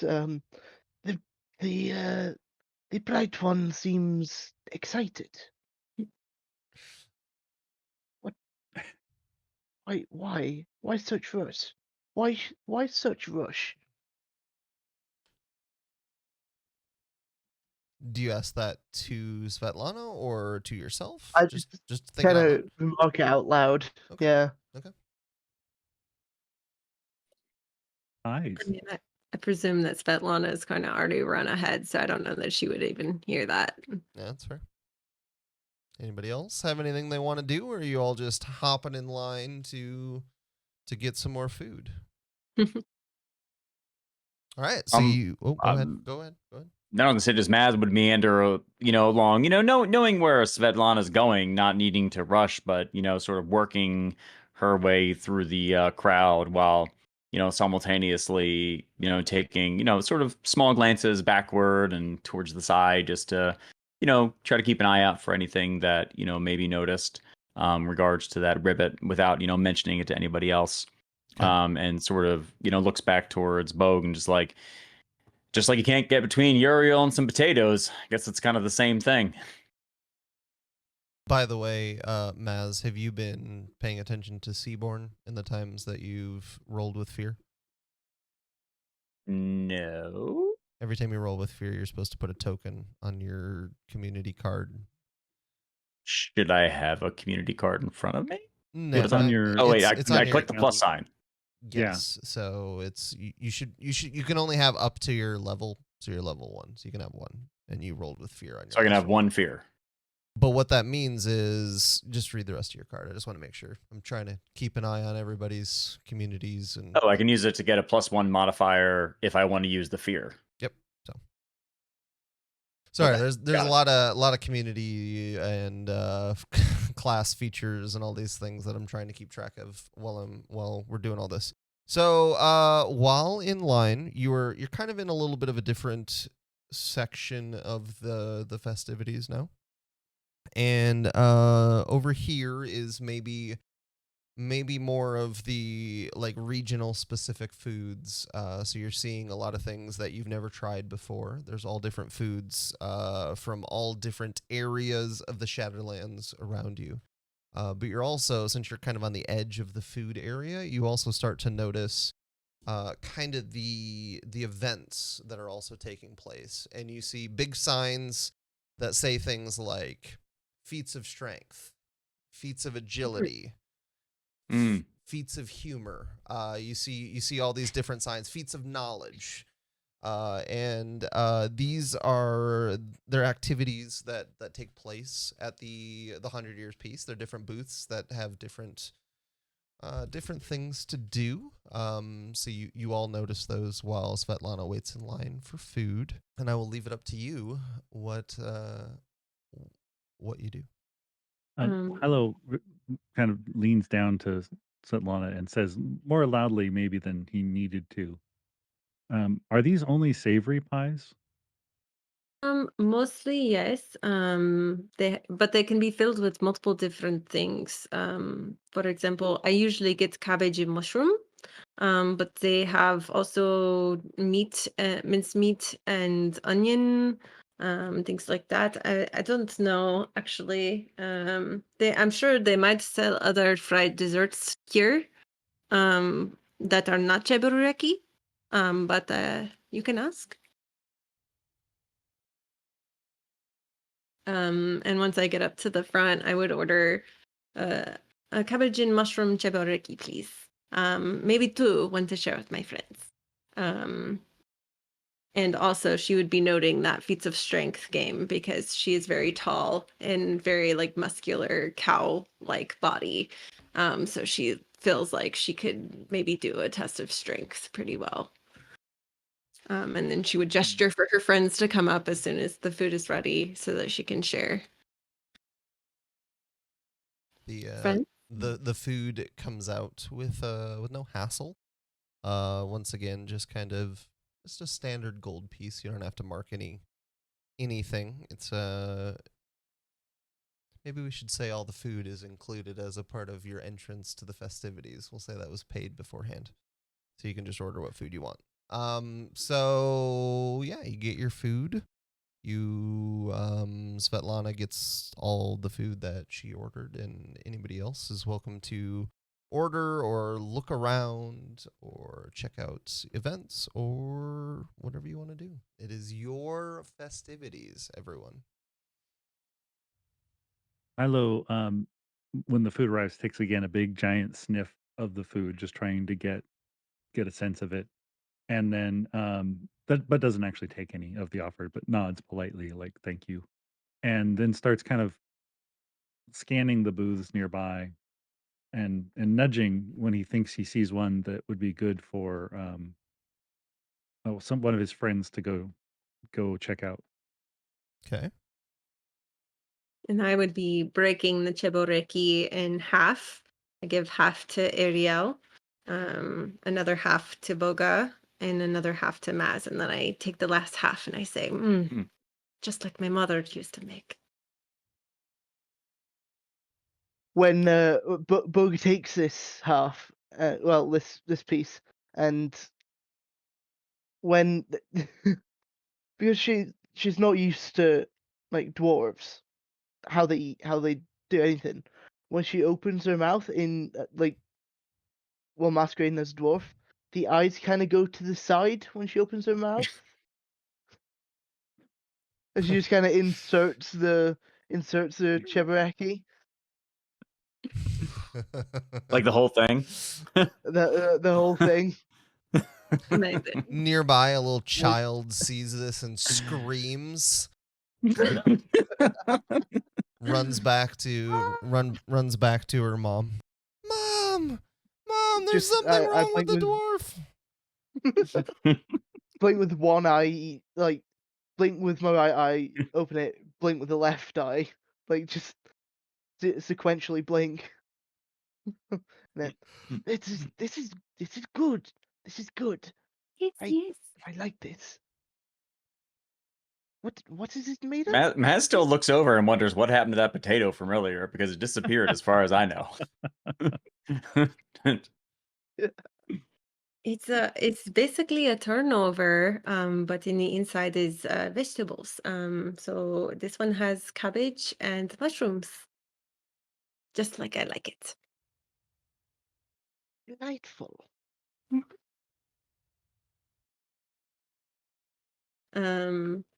So I would assume once I finish that I would kind of wander over closer to the games section if everyone's finished with their food. Is there anything else anybody would like to do? Or are you following along to the events area or not following? It's all up to you. Oh, following along with Svetlana, and sort of similar to what Hilo was doing, is looking around, kind of taking on all the events and thinking, what would others be, proficient at, as well as, myself, and glancing over towards Bogha, wondering, with the kind of trepidatious sort of nature that we've seen so far, which one would fit with Bogha. Okay.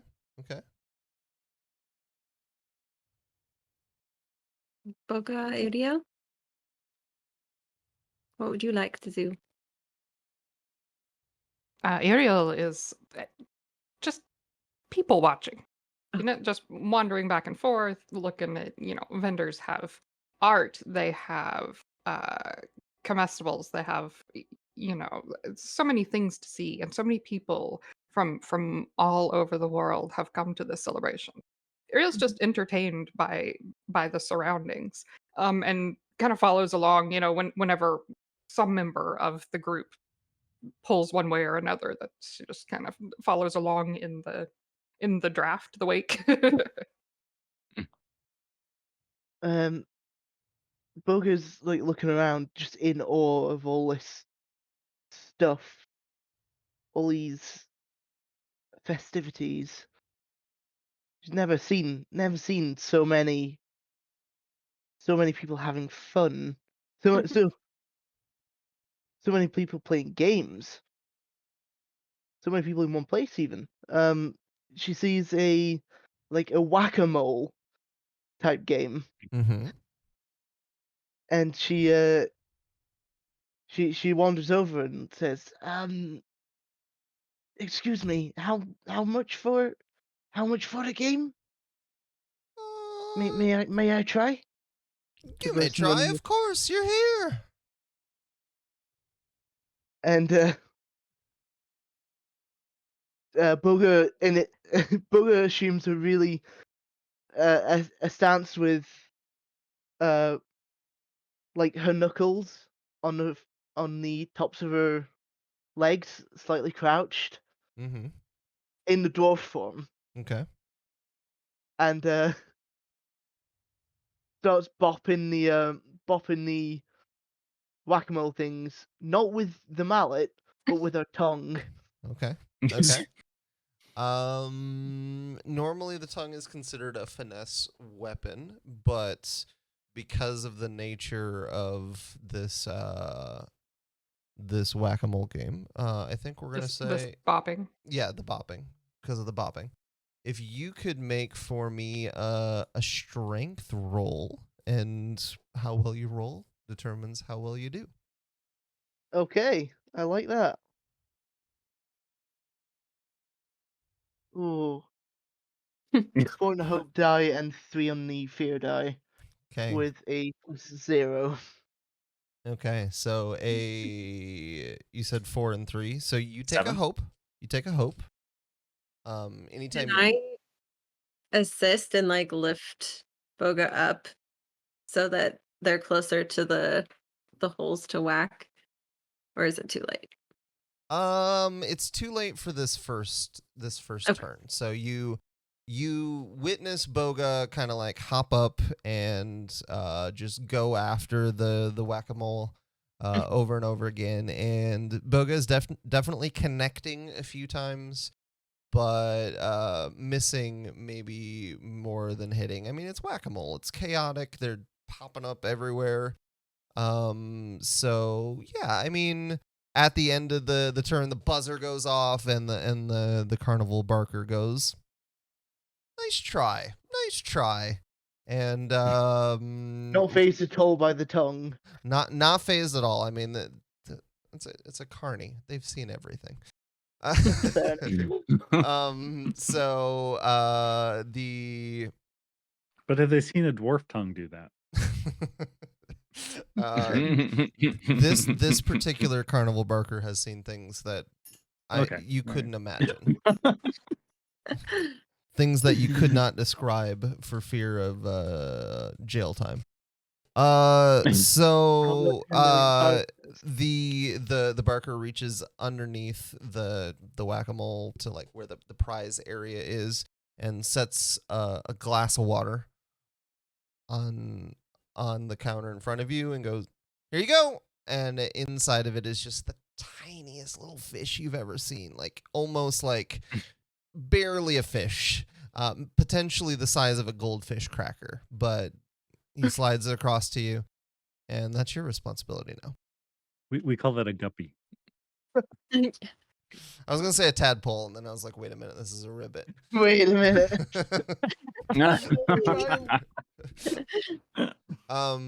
So yeah, that is the result of your first game. Congratulations, Bog. And in general, they all have prizes, but in terms of like it doesn't cost much to play these, not enough to make counting worth it. So they all have prizes, but they're just gonna let you play, and if you win big, you win big. It's all funded by the city, the magistrate, the rulers. So any money that you don't spend comes from the ruling class, which that's not your money. It doesn't bother you. Sounds fantastic. What do you want to do now? Hilo thought that looked like a lot of fun, and he's going to try to do that. Okay. Similarly, but like, not with his tongue. Oh, I was going to say similarly. No, okay, that's a bold move. Tongue. All right. But with his quick hands, he's going to be moving around there. Okay. If you could make for me, can I spend a hope and roll an advantage for them, or is that for combat? Yeah, you can spend a hope to roll an advantage die. So that's a D6, right? Advantage is a D6 that you add. Yeah. I take a hope off my thing, and then I roll, right? Right. And Hilo, you are going to also roll strength, because I think that's only fair. I don't think. I mean, I'm not using my tongue, but okay, I'm fine either way. I mean, tongue should have been a finesse weapon, but like you're trying to bop things. That's kind of a trying to bop them quickly though, so I can use my quick hands. You know what? I'll let you go with agility. That's fine. That's fine. I don't care which one I use. I just wanted to use my +1 bonus. Oh, you were trying to use finesse. No, my quick hands. See? Okay. Yeah. So either way, So I can use it with strength. It's just I'm trying to go as fast, Oh, yes. Sorry, you're trying to use your experience? Yeah, you can use your Yes. experience, but I'd say it's still a strength roll. That's perfectly fine. Okay. And I have a 20 with hope. Jeez. Does that count teaches advantage? And I gave him a +5. +5. So 25. 25 with hope. Oh wow. Okay. So after watching and processing and analyzing everything that Bogha did while attacking the moles, maybe you notice that there's a pattern. It's not as random as it seems. It's not necessarily a random thing, and you managed to connect on almost every single hit. You're just every single trying to think of something other than a mole, and I can't do it on the fly. Yeah, every single mole that pops up, with the exception of 2, so you get like 18 out of 20. You're just bopping them on the head like little bunny frou or whatever it is. So you get them all.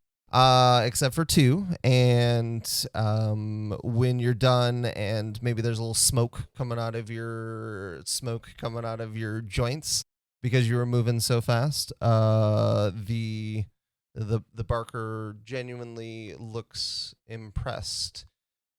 I don't know that he's seen someone master that so quickly. Like he's seen people do really well, but not on like such a early try.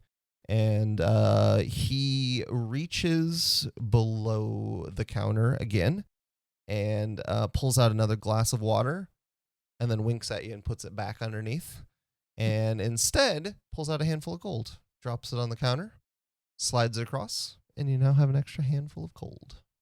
Nice. Well done, Hilo. Hilo bows a little bit with a little flourish of his cloak, and then whispers, kind of like stage whispers, over to Bogha. We had a similar game in Cogsburg. Not quite the same. The pattern was different. What's the game called?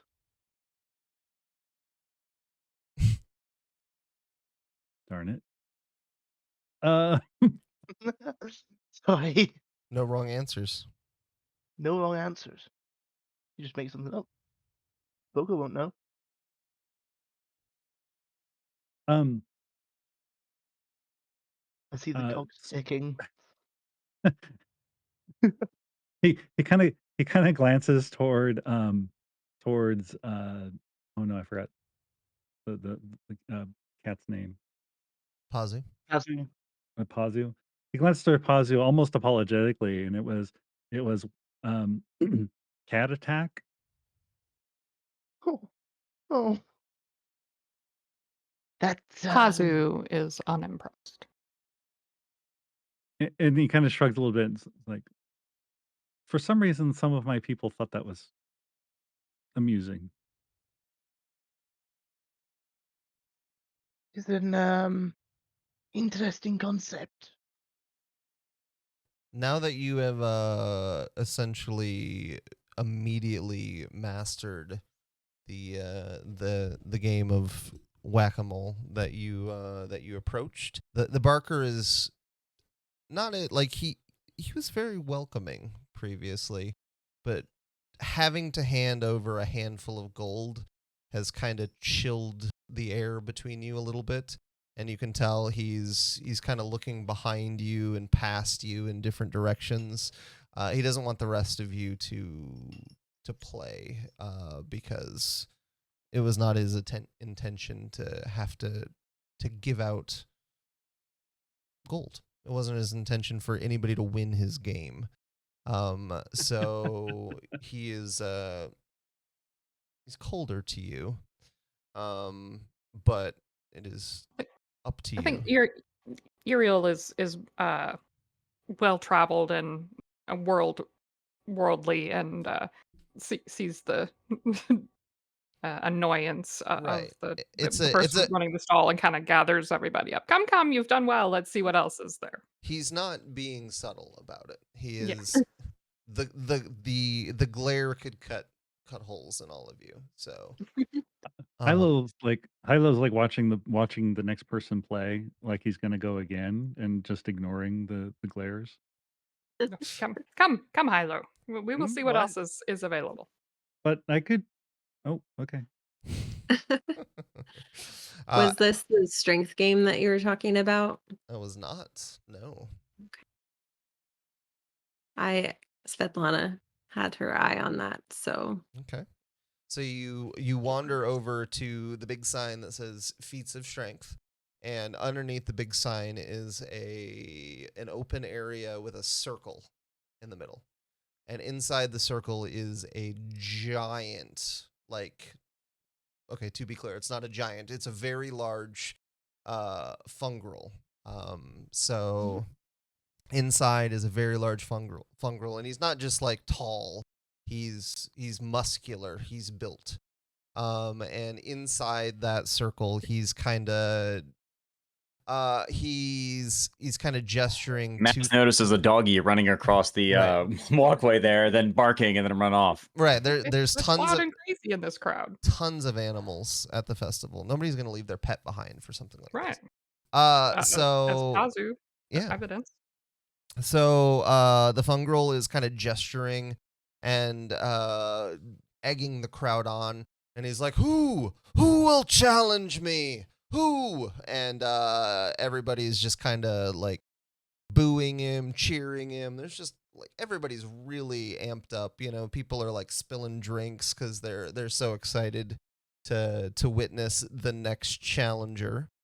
You don't, however, get an idea of what the competition is yet. I think Svetlana would be like stretching, Okay. just kind of getting limber and eyeing him up and down to see, what his weaknesses are, just in case she had to fight him. Okay. Would you like to make an instinct roll to see if you can Sure. detect what his weaknesses are? Okay. Sure.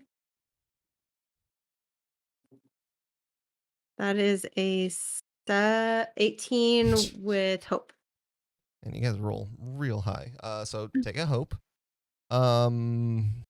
Take a hope, and at an 18, you notice that as he is kind of walking around, taunting the crowd, that sort of thing, that maybe he seems to be favoring his right leg a little bit. Okay. He maybe seems to be like, you don't know for sure because that's maybe outside of your realm of experience, but he definitely looks like his right leg is a little bit tender, maybe because of the way he walks on it. Okay. I think I would walk up to him and say, I think I'm your next challenger. He laughs, looks down at you because he's tall. He's very big. He's tall. And he goes, "You?" I am also tall. But yes, me.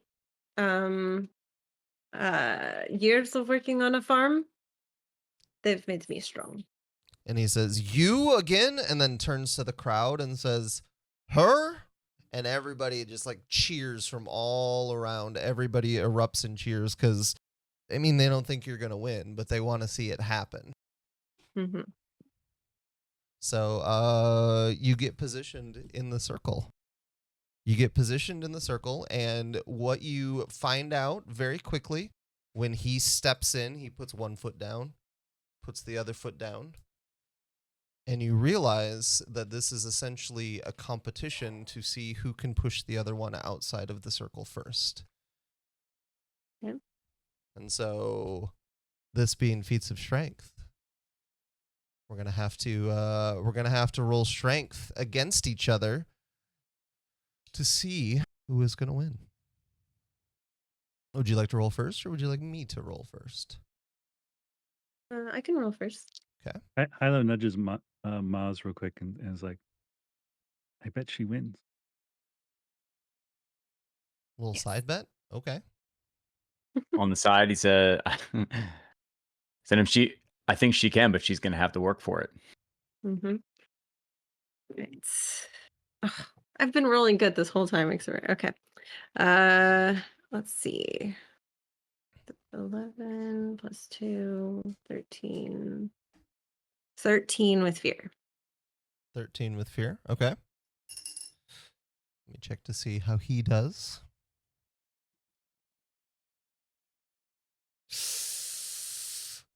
So on your first approach, you lunge in and immediately just try to push him off balance, figuring that that is the best method for getting him out of the circle, getting him out of the ring. And on your first push, nothing happens. You are pushing against a solid mushroom wall. You are pushing against the immovable object. He stands his ground, and again, you're tall, he's taller, and he looks down at you, and just a big grin across his face. I'm gonna need you to roll again. Neither of you have moved. You've moved closer to the center of the circle, technically, so that's in your favor. So what do I do again if it's the same number? Sorry. That's great. You got both. That's a critical roll. 2 9s. Okay, so that's a And I have a +2 to strength. Critical success. It's a critical success. Yeah. So A 20. you gain a hope, you clear a stress, which I don't think you have because we haven't had anything. And I mean, I don't know why.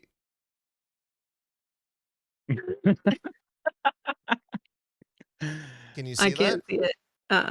He rolled a 20. Woo! He rolled a natural 20. So we both had 20? Well, you essentially both had a critical success. So, the only roll that could have possibly prevented, so you technically rolled higher. So you rush in, having kind of calculated from your first time, you push, you realize that's not really the right way to do this.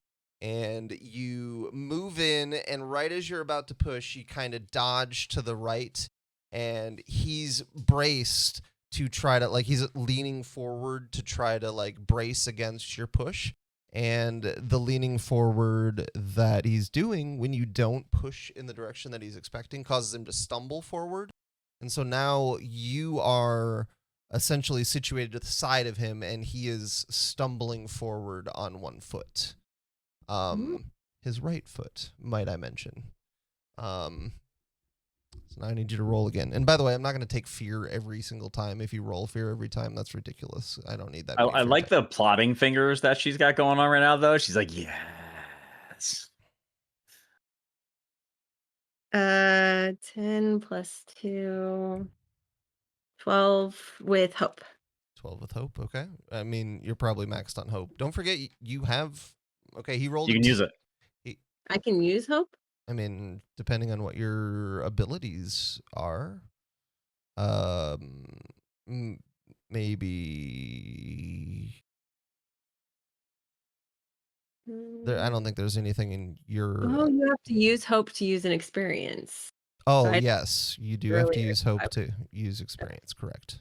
So anybody who has used a hope or used an experience... I'm taking 2 down for my hope right now, then. Yeah, anybody who's done that. Good call. Good call. He rolled a 2. So your move, your critical success that you rolled previously, threw him so far off balance that you just kind of hip check him from the side, and he stumbles, and he doesn't quite fall out of the ring. Like, this is his thing. He is the challenger always. He doesn't quite fall out of the ring, but he is right on the edge, and another good push is going to win this. So, she's stretching. Okay. 19 with fear. Okay. These dice are rigged. Yeah, with Yeah, with where'd Michaela get her dice? Can I get some of those? with honestly yeah. so much less effort than anyone should have. She's got a tray. How did she get a tray? That's the lid to my tray, technically, but It's true. Same thing. Yeah, so she with effort that like a lack of effort that surprises all of you. After the hip check, you just kind of. Oh yeah, you one finger push him. He's like balancing, and I'm just like. And he does the arm windmill as he flies back and falls on his butt right outside the circle, and the crowd goes completely silent. Some of these people have been here all day and have witnessed this giant mountain of a fungrel just win and win and win. And I gotta be honest, I was expecting him to win as well. But you won. And I wipe sweat off of my hands, and immediately I don't act superior. I just put my hand down and go to help him up. He huffs, but he takes your hand and accepts the help upward.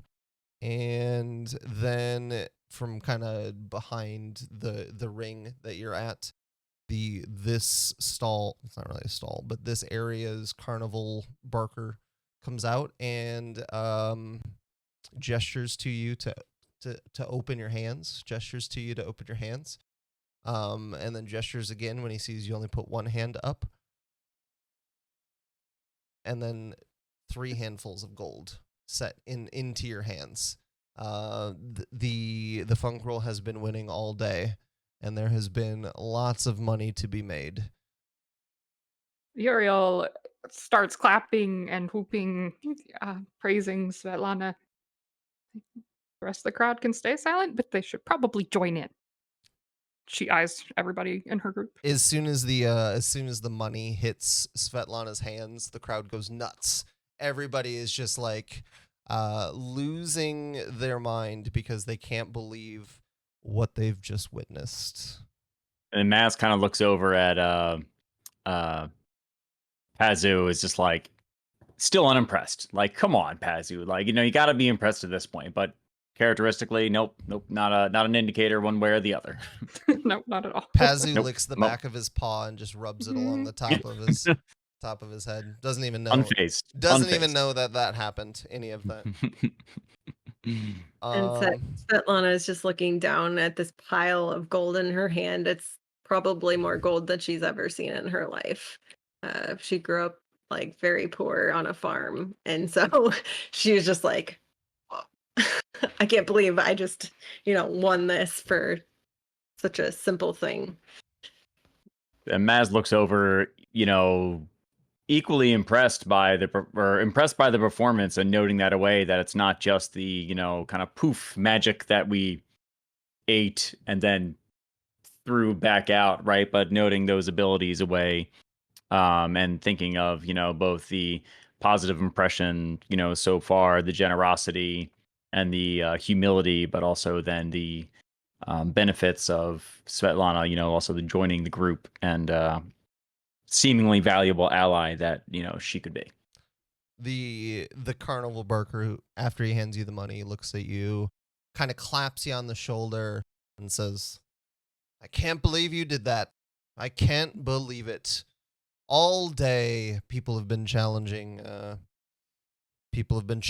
my champion, and none of them have come close, and you arrive and make him look like a fool. Not a fool, no. It was a good battle, for sure. No, he eyes you up and down and says, would you like to stay and take on more challengers for me? There's gold in it. I look around to my friends. I don't know. We might have other places to be. Kind of as a question to everyone else. Yriel speaks up. I plan to go to the opening ceremony at the amphitheater. You are welcome to join me, or you can stay if you prefer. And I will nod to the barker and say, "That is very gracious of you. But I think I must take my leave now." He looks upset, but he has no way in his power to keep you working his stall. So he nods at you and kind of disappears back in the crowd a little bit, and the fungrel, a little bit shaken, positions himself back in the ring again, realizing that he can't really taunt challengers quite as much until some people filter away and they don't realize that he just lost so horribly. So. And Maz kind of glances over to Bog and is like, well, Yriel's the boss, so I'm going to go follow her over there anyhow. Mm-hmm.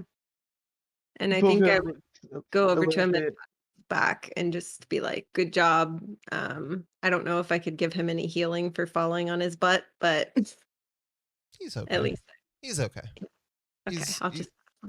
He's got a mushroom butt, so it's and it was his pride. His pride was hurt more than his right. And you don't have a spell for fixing pride damage currently. Sure. Okay. So go ahead, Bogha. Yeah, go ahead. I'm sorry. I was gonna say Bogha could go ahead. All right.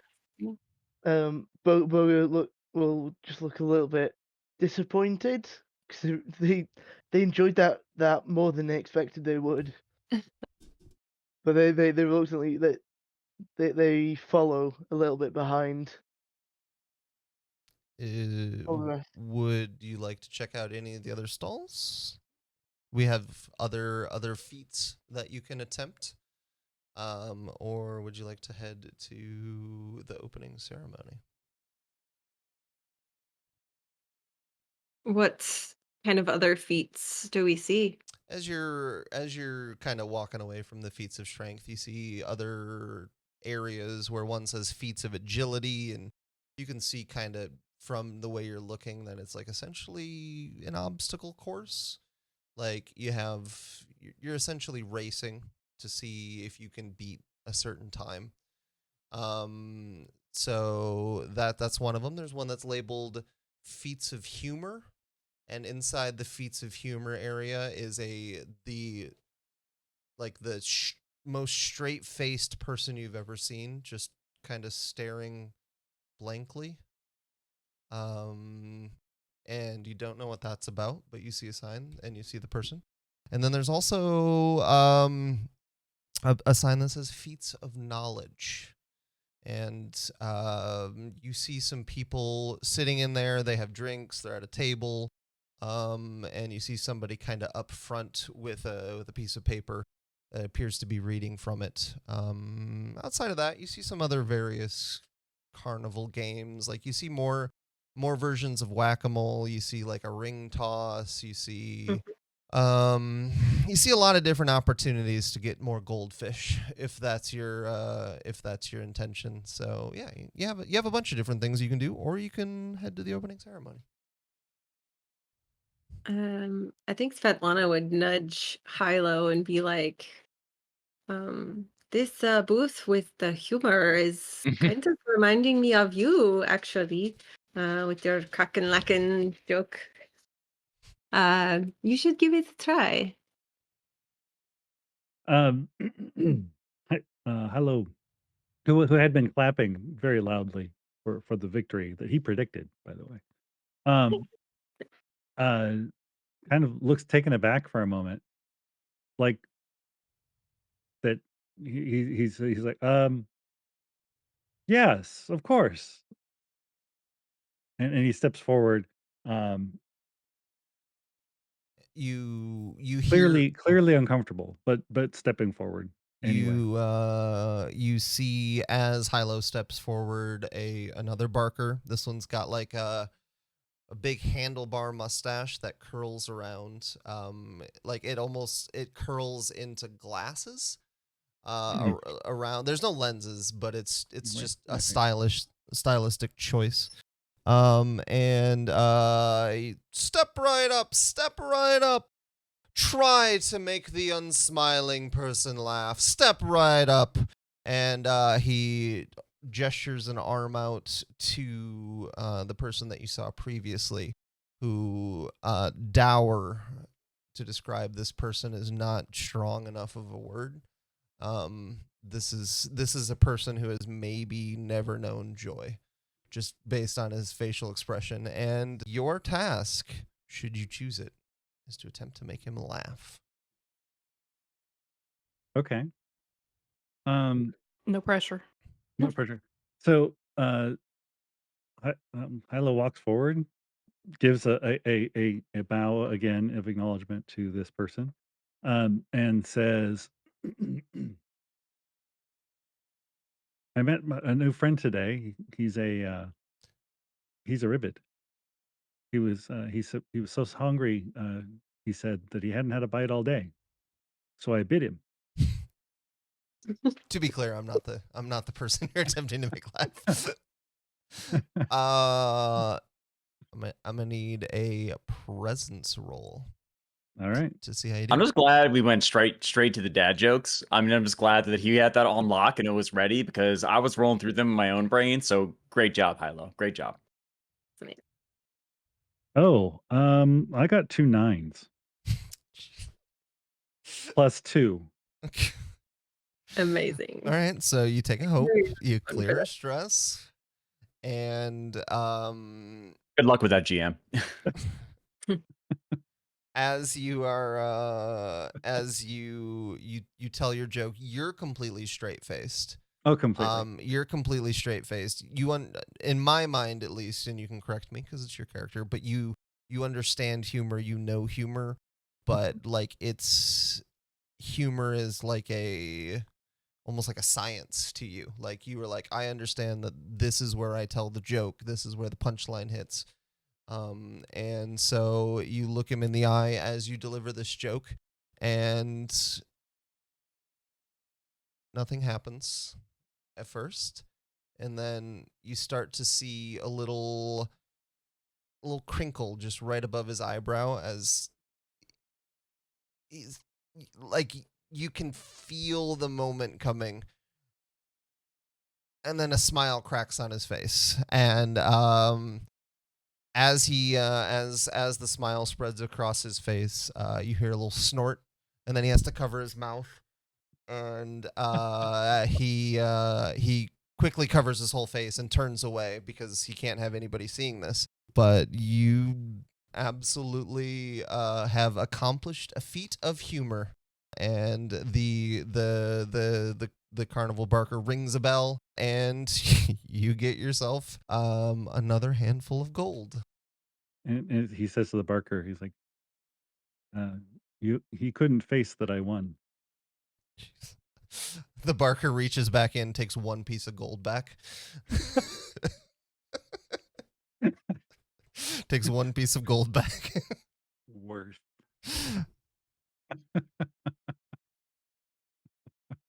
I thought it was amazing, Hilo. And then when you're done looking down, he turns to Bogha and says, "I did not really bite you." We're talking about me? It was a story. You had me worried there. I thought you had gone delusional. And after you have this little interaction, you look back, and the unsmiling man is standing back in his original place, just completely straight-faced and dead-eyed. He's back in his character. You can tell that it is not very often that he breaks. It's not very often that any of these stalls have to pay out. So Maz just thinks to herself, Maz thinks to herself, like, well, can't compete with that one. Jeez. Yeah. What would you like to do now? Maz kind of looks over towards Yriel and sees, what she thinks is a little bit of antsiness, kind of, looking around, glancing up. I mean, because there's no watches, I guess, at the sort of sun in the sky, like thinking, like, oh, time is passing, and sees Yriel kind of glancing in the direction of do we call it an amphitheater? What do we call that thing? Amphitheater, yeah. Okay, amphitheater. And then also just thinks quite honestly to herself, like, whew, man, like, I can't compete with that. And also looks at the obstacle course, the agility, feat of agility, and thinks, honestly, I don't know that that'd be as much of a challenge for me. And I'm not interested in, showing off in front of this group, and feel at the same time that a lot of these folks, this is the way that they make a living. And I'm not here to take advantage of that. And knowing that I could come off that way, that I would rather not put them in that spot, especially the people at the front. They are probably not the owners of the business and would, potentially suffer for those payouts. And says to Maz is also, wise in the ways of carnival barkers. So, yeah, Yriel agrees and is like, come. We've had many wins today. Let's move on before people become unhappy with us. As you say that, you look around and you can kind of see some of the previous carnival barkers like whispering to each other and pointing to your group, and starting to get a little bit suspicious. I know anybody who would be running this game or these games is starting to get suspicious about how many times you guys are winning, because that was not planned. So did not expect multiple critical successes. Some of these had pretty high difficulties established. Anyway. Are you sure, Yriel? You didn't get to play yet. Yeah, no, I'm not one for competition. Wait, this is a competition? It's fun. Not a competition if you win. True. Anyway, so you make your way to the amphitheater. That we done with the fun and games section. I would say that Svetlana on the way to the amphitheater is feeling bad about having so much money because, like I said, she's never had this much money in her life. So she's kind of trying to find people to give money to on the way. Anybody that looks like they're down on their luck, or just needs a coin or two to get a good meal or whatever. So I would say she probably spends at least one bag of money by like giving it to people. Do you have bags of money? I thought you just had handfuls. Or handfuls. She gives one handful of money at least. Do me a favor and make an instinct roll. Okay.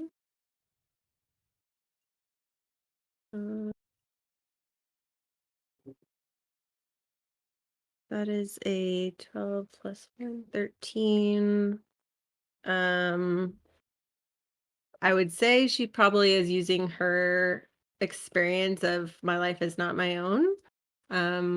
Would you say that's fair? Sure. Spend a hope. So she spends a hope and adds, what is it, 1d6? No, you just add whatever, 1 or 2. Whatever your thing is. The experience number is. Because one's plus 2, one's plus 1. Yeah, plus 2 it looks like for plus me. 2. So it was 15 with something? Hope? With hope. Yeah. Okay, so you get your hope back that you spent to use your experience. So as you are moving your way through the crowd towards the amphitheater, you noticed a hand out. That is, the hand is essentially reaching out for money. Like, you don't necessarily see who it is. It is a person in a dark cloak with their head covered. The hand is not human, but most of it is covered by this dark cloak, and you successfully give money to whoever this is. Okay. When you look back to your friends who are maybe looking at you to see what you're doing and then turn back, the person that you gave money to is no longer there. So, does Maz notice this person? Roll for instinct. You let me know. Probably a critical success. Let's be honest. Oh no. Oh gosh. Nope. 9 fear. 9 with fear. Not only do you not notice this person, you are walking along, and one of the stalls has essentially a metal sign out front, kind of advertising what they're selling, and your toe, your toe just jams straight into the metal sign, and you don't take any damage, but you definitely feel it. You're probably using your wings a little bit more to move, like just to get you off that foot now and then. So. No, as it happens, I kind of glance over to Yriel and go, the toe again. And flap. I try to like kind of limp along a little bit as I go. But I tried. Amazing. All right. Anything else you want to do on the way to the amphitheater? Are you going to go take your seats? Well, actually, Maz was going to, as Maz hobbles along, really using the assistance of her wings to get there, and sort of puts her hand just, not on top of, but sort of gesturing down with all the money and the winnings that Svetlana has received, and says, that, just as the sun rises and falls, so will our fortunes. And so we appreciate, your generosity, but, we want to be mindful that we don't know what's coming next for us too. This is very wise. Yeah. And then Hilo then doesn't Maz even keeps notice walking that they're along. doing this as they're going along. He's just happy with the little jingle of coins against his side. It makes a very pleasant jingle.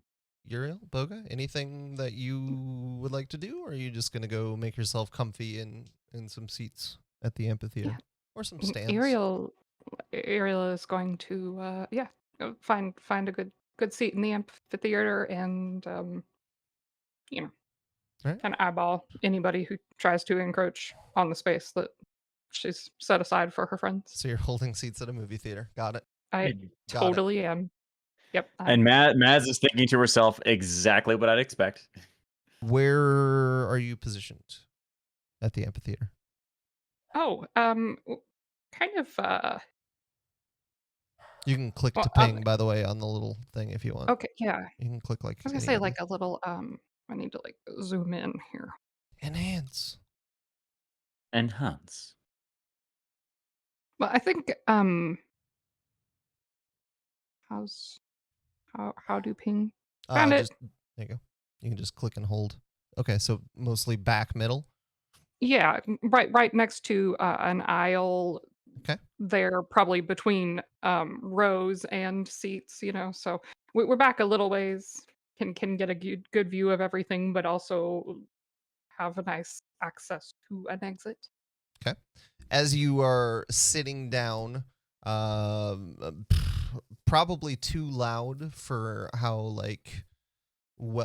this amphitheater is really well designed to carry sound. And as you are sitting down, people at the front, so kind of where I'm pinging here, sound a revelry of trumpets to let you know, and to let anybody know, like the intentions of this is to draw in the crowds that are nearby to kind of kick off the festivities. But from where you're sitting, it's pretty loud, even though you're pretty far back.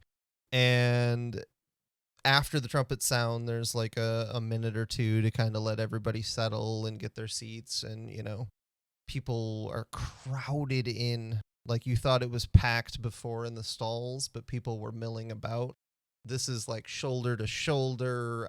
Some people try to stand in front of you in the aisle, and they, you kind of give them a little nudge to let them know that you want to be able to see as well. And a little nudge with my foot in the back of their locked knee, so they kind of bobble. Would you like to make a roll about that? see if you kill somebody. To you, GM. No. I just say that Maz sees this and is like, oh, he's so aggressive. Always. Come on, I'm short.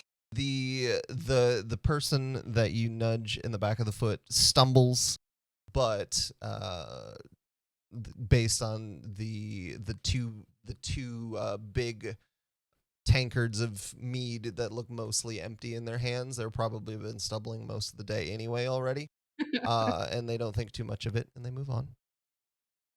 But when the crowd is gathered, the herald of the square with a booming voice proclaims, "Come one, come all, gather round. The celebration of 100-year peace is about to begin." And then the trumpets sound again, and again, they're way too loud. That just like you're kind of,